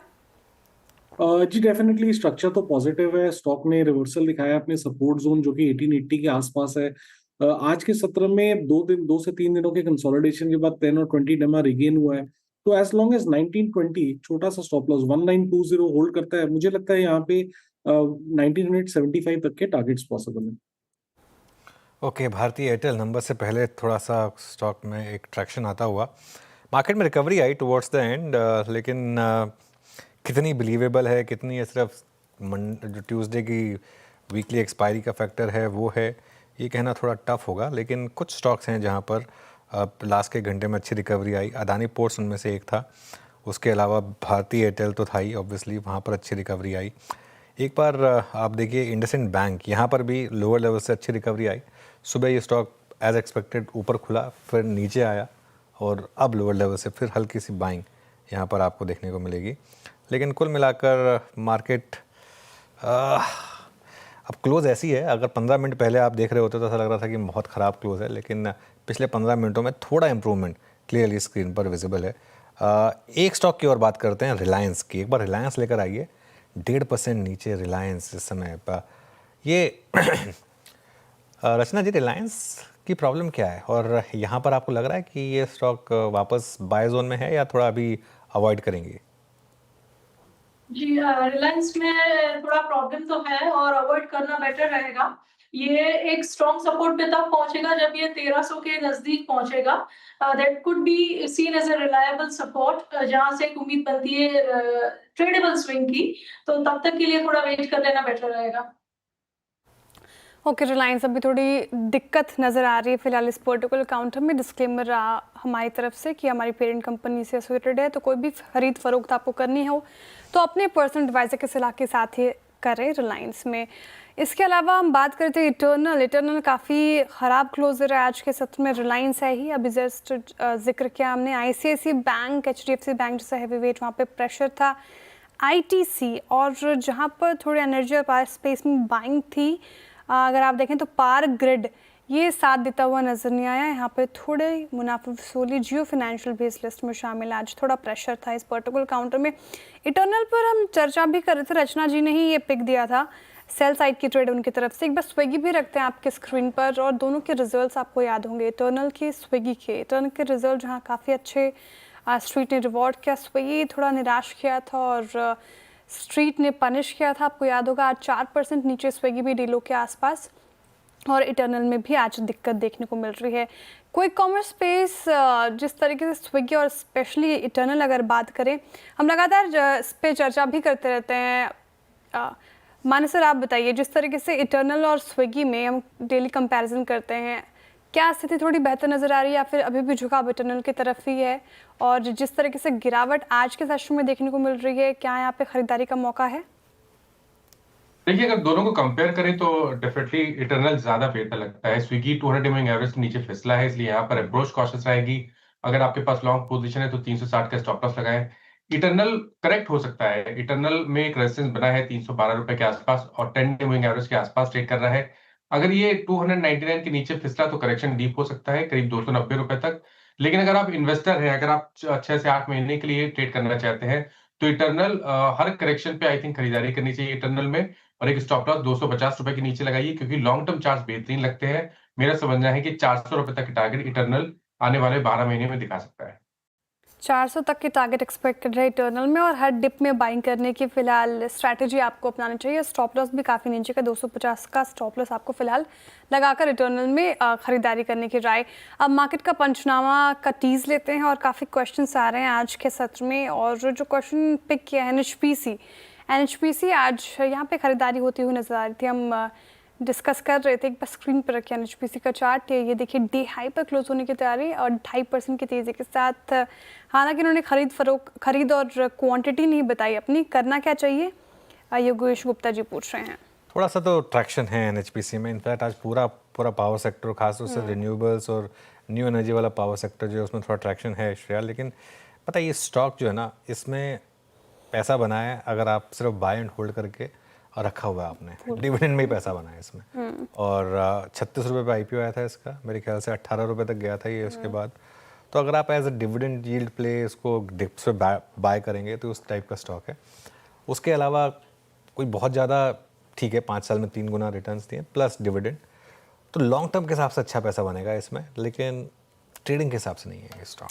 लॉन्ग टर्म पोर्टफोलियो वाला स्टॉक है, ट्रेडिंग के पर्सपेक्टिव से ये स्टॉक नहीं लेना चाहिए। चंबल फर्टिलाइजर एंड केमिकल्स पे शोभना जी पूछ रहे हैं 566 के लेवल पर क्लोज होने की तैयारी और डे हाई पर पूरा स्पेस ही अगर आप देखें तो यहाँ पे खरीदारी थी फर्टिलाइजर और केमिकल स्पेस में, और इनकी अगर मैं खरीद बताऊँ तो 560 की इनकी खरीद है और शॉर्ट टर्म के लिहाज से पूछ रही हैं। नहीं देखिए, ये स्टॉक बहुत वॉलेटाइल है। एक समय था ये एफ&ओ का सबसे स्ट्रॉन्ग स्टॉक था, 3 महीने पहले कुछ बदला। अगर आप इसका 1 साल का चार्ट देखेंगी, 3 महीने पहले कुछ बदला, अब तो ये एफ&ओ में भी नहीं है। 1 साल तक ये स्टॉक लगातार ऑल टाइम हाई हिट करता गया, 742 तक गया और उसके बाद एकदम से ये स्टॉक गिरकर 550 पर आ गया। 200 रुपये कहाँ निकल गए पता ही नहीं चला। नहीं, मैं अवॉइड करूंगा ऐसे स्टॉक को। ठीक है, अवॉइड करने की सलाह फिलहाल। और 3:35 पर बाकी सारे क्वेश्चंस एड्रेस करेंगे CNBC आवाज़ के सभी सोशल मीडिया प्लेटफॉर्म्स पर, एक्स पर, यूट्यूब पर। साथ ही आप हमारे साथ फेसबुक पे भी जुड़ सकते हैं, अपने सवाल पूछ सकते हैं। और मार्केट में थोड़ी सी रिकवरी, जैसे कि हम डिस्कशन भी कर रहे थे, और एनर्जी स्पेस याद रहेगा आपको, याद होगा इन रेड कारोबार कर रहा था, फ्लैट अब क्लोज होने की तैयारी। मेटल स्पेस में भी बाइंग देखने को मिली फिर निचले असरों से। कंज्यूमर ड्यूरेबल्स के इसके अलावा IT में भी थोड़ा बहुत सुधार। थोड़ा ज़्यादा प्रेशर फार्मा के ऊपर था, रियल्टी स्पेस में भी थोड़ी गिरावट। रियल्टी स्पेस हम लगातार डिस्कस कर रहे थे और यहाँ पर प्रेशर है। DLF, प्रेस्टिज, रेमंड जैसे स्टॉक्स आप देखें गिर कर रहा है कारोबार। DLF पर एक राय आखिरी मेरी तरफ से होगी, 1.5% की गिरावट के साथ क्लोज होने की तैयारी कर रहा है। गाबा सर, DLF चार्ट देखिए, यहाँ से क्या इंडिकेशन मिल रहा है? वेल, DLF का चार्ट है तो क्लियरली वीक, साइडवेज जोन है। अगर आज का लो ब्रीच हो जाता है तो एक फ्रेश सेलिंग आ सकती है, फिर 750 भी पॉसिबल है, लेकिन आज का लो ब्रीच होना जरूरी है और कल टूटता है तो। DLF पोस्ट नंबर्स की रिएक्शन 780 पे ट्रेड करता हुआ 1.5% नीचे। निफ्टी जनाब 24,660 यानी दिन का नफ़ा नुकसान जो है वो बराबर हो गया है। 723 ऊपर का हाई, यानी आप समझ लीजिए 23 वो करीब 40, 73 ऊपर से, और लगभग आप समझ लीजिएगा कि इंट्राडे लो अगर रहा आपका 94 तो लगभग इतना ही समझ लीजिए, 65-66 अंक ऊपर ढीलों से, तो नफा नुकसान बराबर। लेकिन हाँ, रियल प्राइस डैमेज अगर कहीं पे हुआ था तो वो निफ्टी बैंक में हुआ था। एक समय के लिए ये अपनी 100 EMA की ट्रेजेक्टरी से मात्र 150-200 पॉइंट दूर रह गया था मेरे ख्याल से। ये वहाँ से थोड़ा सा पुल बैक लेता हुआ, और ये एक कारण है HDFC बैंक। HDFC बैंक जहां क्लोज हुआ है, फाइनली इसके क्लोज को देखते हैं। HDFC बैंक इट्स 1978, यानी एटलीस्ट 50 EMA को अपने साथ कैरी कर रहा है, यानी उसके नीचे स्लिप तो हुआ लेकिन वायलेट नहीं हुआ, यानी वो चीज़ जो अब तक 18 मार्च से लेकर अब तक नहीं हुई, violation of 50 EMA on closing basis, वो आज भी कायम रही। याद रखिएगा कुछ ऐसा ही हुआ था 17 जुलाई को भी, क्रैक हुआ, 50 EMA को इंटरडे लो लगाया, क्लोज भी वहीं हुआ, लेकिन अगले दिन रिवर्सल में कन्वर्ट हो गया। और उसके बाद रखिए ICICI बैंक, जरा इसकी प्रॉपर्टी को देखते हैं क्लोजिंग बेसिस पे ये क्या कर रहा है। इट्स 1445, ICICI बैंक का लो भी एग्जैक्टली 50 डे एक्सपोनेंशियल एवरेज। और कल याद रखिएगा पॉलिसी डे है, और लेट्स सी 10 बजे क्या रिएक्शन इन स्टॉक का होगा, लेकिन आज इन दोनों स्टॉक्स ने अपना लो क्रिएट कर दिया, 50 डे एक्सपोनेंशियल एवरेज। और leader in the pack of PSUs basket, एक बार वो भी लेके आइए। मतलब बहुत एग्रेसिव पोजीशनिंग के साथ कोई भी बैंकिंग स्टॉक फ्यूचर दिग्गज नहीं जा रहा है। और जहाँ तक स्टेट बैंक ऑफ इंडिया का सवाल है, इसका भी केस वही है। इवन इसका इंटरडे हाई है 50 day exponential average. 3 large banks जो थे प्राइवेट और PSUs बिल्कुल न्यूट्रल ट्रेजेक्टरी में आते हुए। और आज के सबसे स्मार्ट प्राइस परफॉर्मेंस में शामिल रहा एक Siemens, 3% up. BHEL capital goods में इसने भी अच्छा खासा काम काज किया। और एक और बास्केट जो कि आज एक स्ट्रॉन्ग बास्केट नज़र आ रही है, वो है ऑटो, और ऑटो में भी 2 व्हीलर स्पेस। TVS मोटर्स का एक क्लोज आ रहा है ऑल टाइम हाई ट्रेजेक्टरी पे। अब आप बिलीव करेंगे, TVS motor is closing at all time high. क्या शानदार प्राइस परफॉर्मेंस थी। फॉलोड बाय हीरो मोटोकॉर्प, इसमें भी एक बहुत अच्छा ब्रेकआउट था, वो अपना काम करता हुआ। और एक और बास्केट जो कि काफ़ी स्ट्रॉन्ग रही, मतलब ऑटो में ही, वो था आयशर मोटर्स, 1.25% ऊपर, आई थिंक 5709 पे। अनुज क्या गजब रहा ना। ऑटो का ये सफ़र, और हीरो मोटर भले ही थोड़ा सा साइडवेज रहा हो बाद में, लेकिन अच्छा मूव है ना? नहीं बिल्कुल, हीरो मोटोकॉर्प में तो खैर 2 दिन से अच्छे मूव्स हैं वीरू, और आज आयशर भी, आई थिंक आयशर आज सुबह कॉल भी थी हमारे पैनल की, और ऐसी मार्केट में भी अगर डे हाई पर आप बंद हो रहे हैं तो देखिए 2-3, ऐसा नहीं है कि मार्केट कंप्लीटली ख़राब है, मार्केट में 2-3 पॉकेट्स हैं जहाँ अभी भी स्ट्रेंथ है। ऑटो एंसिलरी एक स्पेस है। आई थिंक डिफेंस में मैसिव स्ट्रेंथ है। अगर आप देखें आज भी Nifty defence index, solar industries देखिए, कल आई थिंक हमने बात भी की थी सोलार इंडस्ट्रीज की, आई थिंक राजेश ठाकुर जी से बात की थी मैंने सोलार पर, और तभी बात हुई थी कि भले ये हाई टिकट स्टॉक है लेकिन डिफेंस का सबसे स्ट्रॉन्ग स्टॉक यही है, और अगर ऐसे आप स्ट्रेंथ वाले स्टॉक्स को कैरी कर रहे हैं उसमें पैसा बन रहा है, ऐसी बात नहीं है। कल के मुकाबले आज 4% और ऐड हो गया आपके। बस यही है कि ले कौन ऐसे स्टॉक को, इतना 15,000 रुपये का स्टॉक रिटेल के लेने की क्षमता नहीं होती है, हमारे यहाँ पर वो भी नहीं है, फ्रैक्शनल शेयर्स भी नहीं है, तो इस वजह से ये थोड़ी सी दिक्कत आ जाती है वीरू। अच्छा, आज का सुबह का हमारा स्पॉटलाइट शेयर पिडिलाइट देखिए आप, पिडिलाइट में भी अच्छी स्ट्रेंथ है, तो ठीक है, मतलब मार्केट में इंडिविजुअल स्टॉक्स में अभी भी ठीक ठाक मौके हैं। ये देखिए क्या शानदार मूव दिखाया इसने, आज हाफ डे तक कुछ नहीं किया, उसके बाद अच्छा मूव आया। चलिए एक काम करते हैं जरा, मैं समय का ध्यान ही भूल गया, एक बार वॉल पर चलते हैं मार्केट क्लोजिंग की तरफ। क्लोज स्टैंड अलोन देखेंगे तो ख़राब थी, लेकिन कंसिडरिंग इंट्राडे में हम एक बार 24,590 पर थे, उसके हिसाब से उतनी बुरी नहीं है।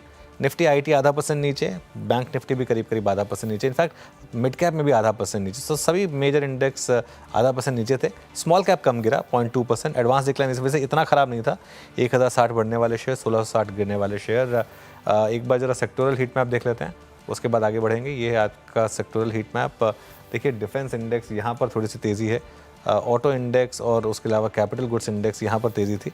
इसके अलावा बाकी सारे इंडेक्स मोस्टली रेड में थे। Nifty bank, FMCG, pharma, realty, वो क्लॉक शायद गायब हो गई, उसको ज़रा वापस ऑन कर दीजिए।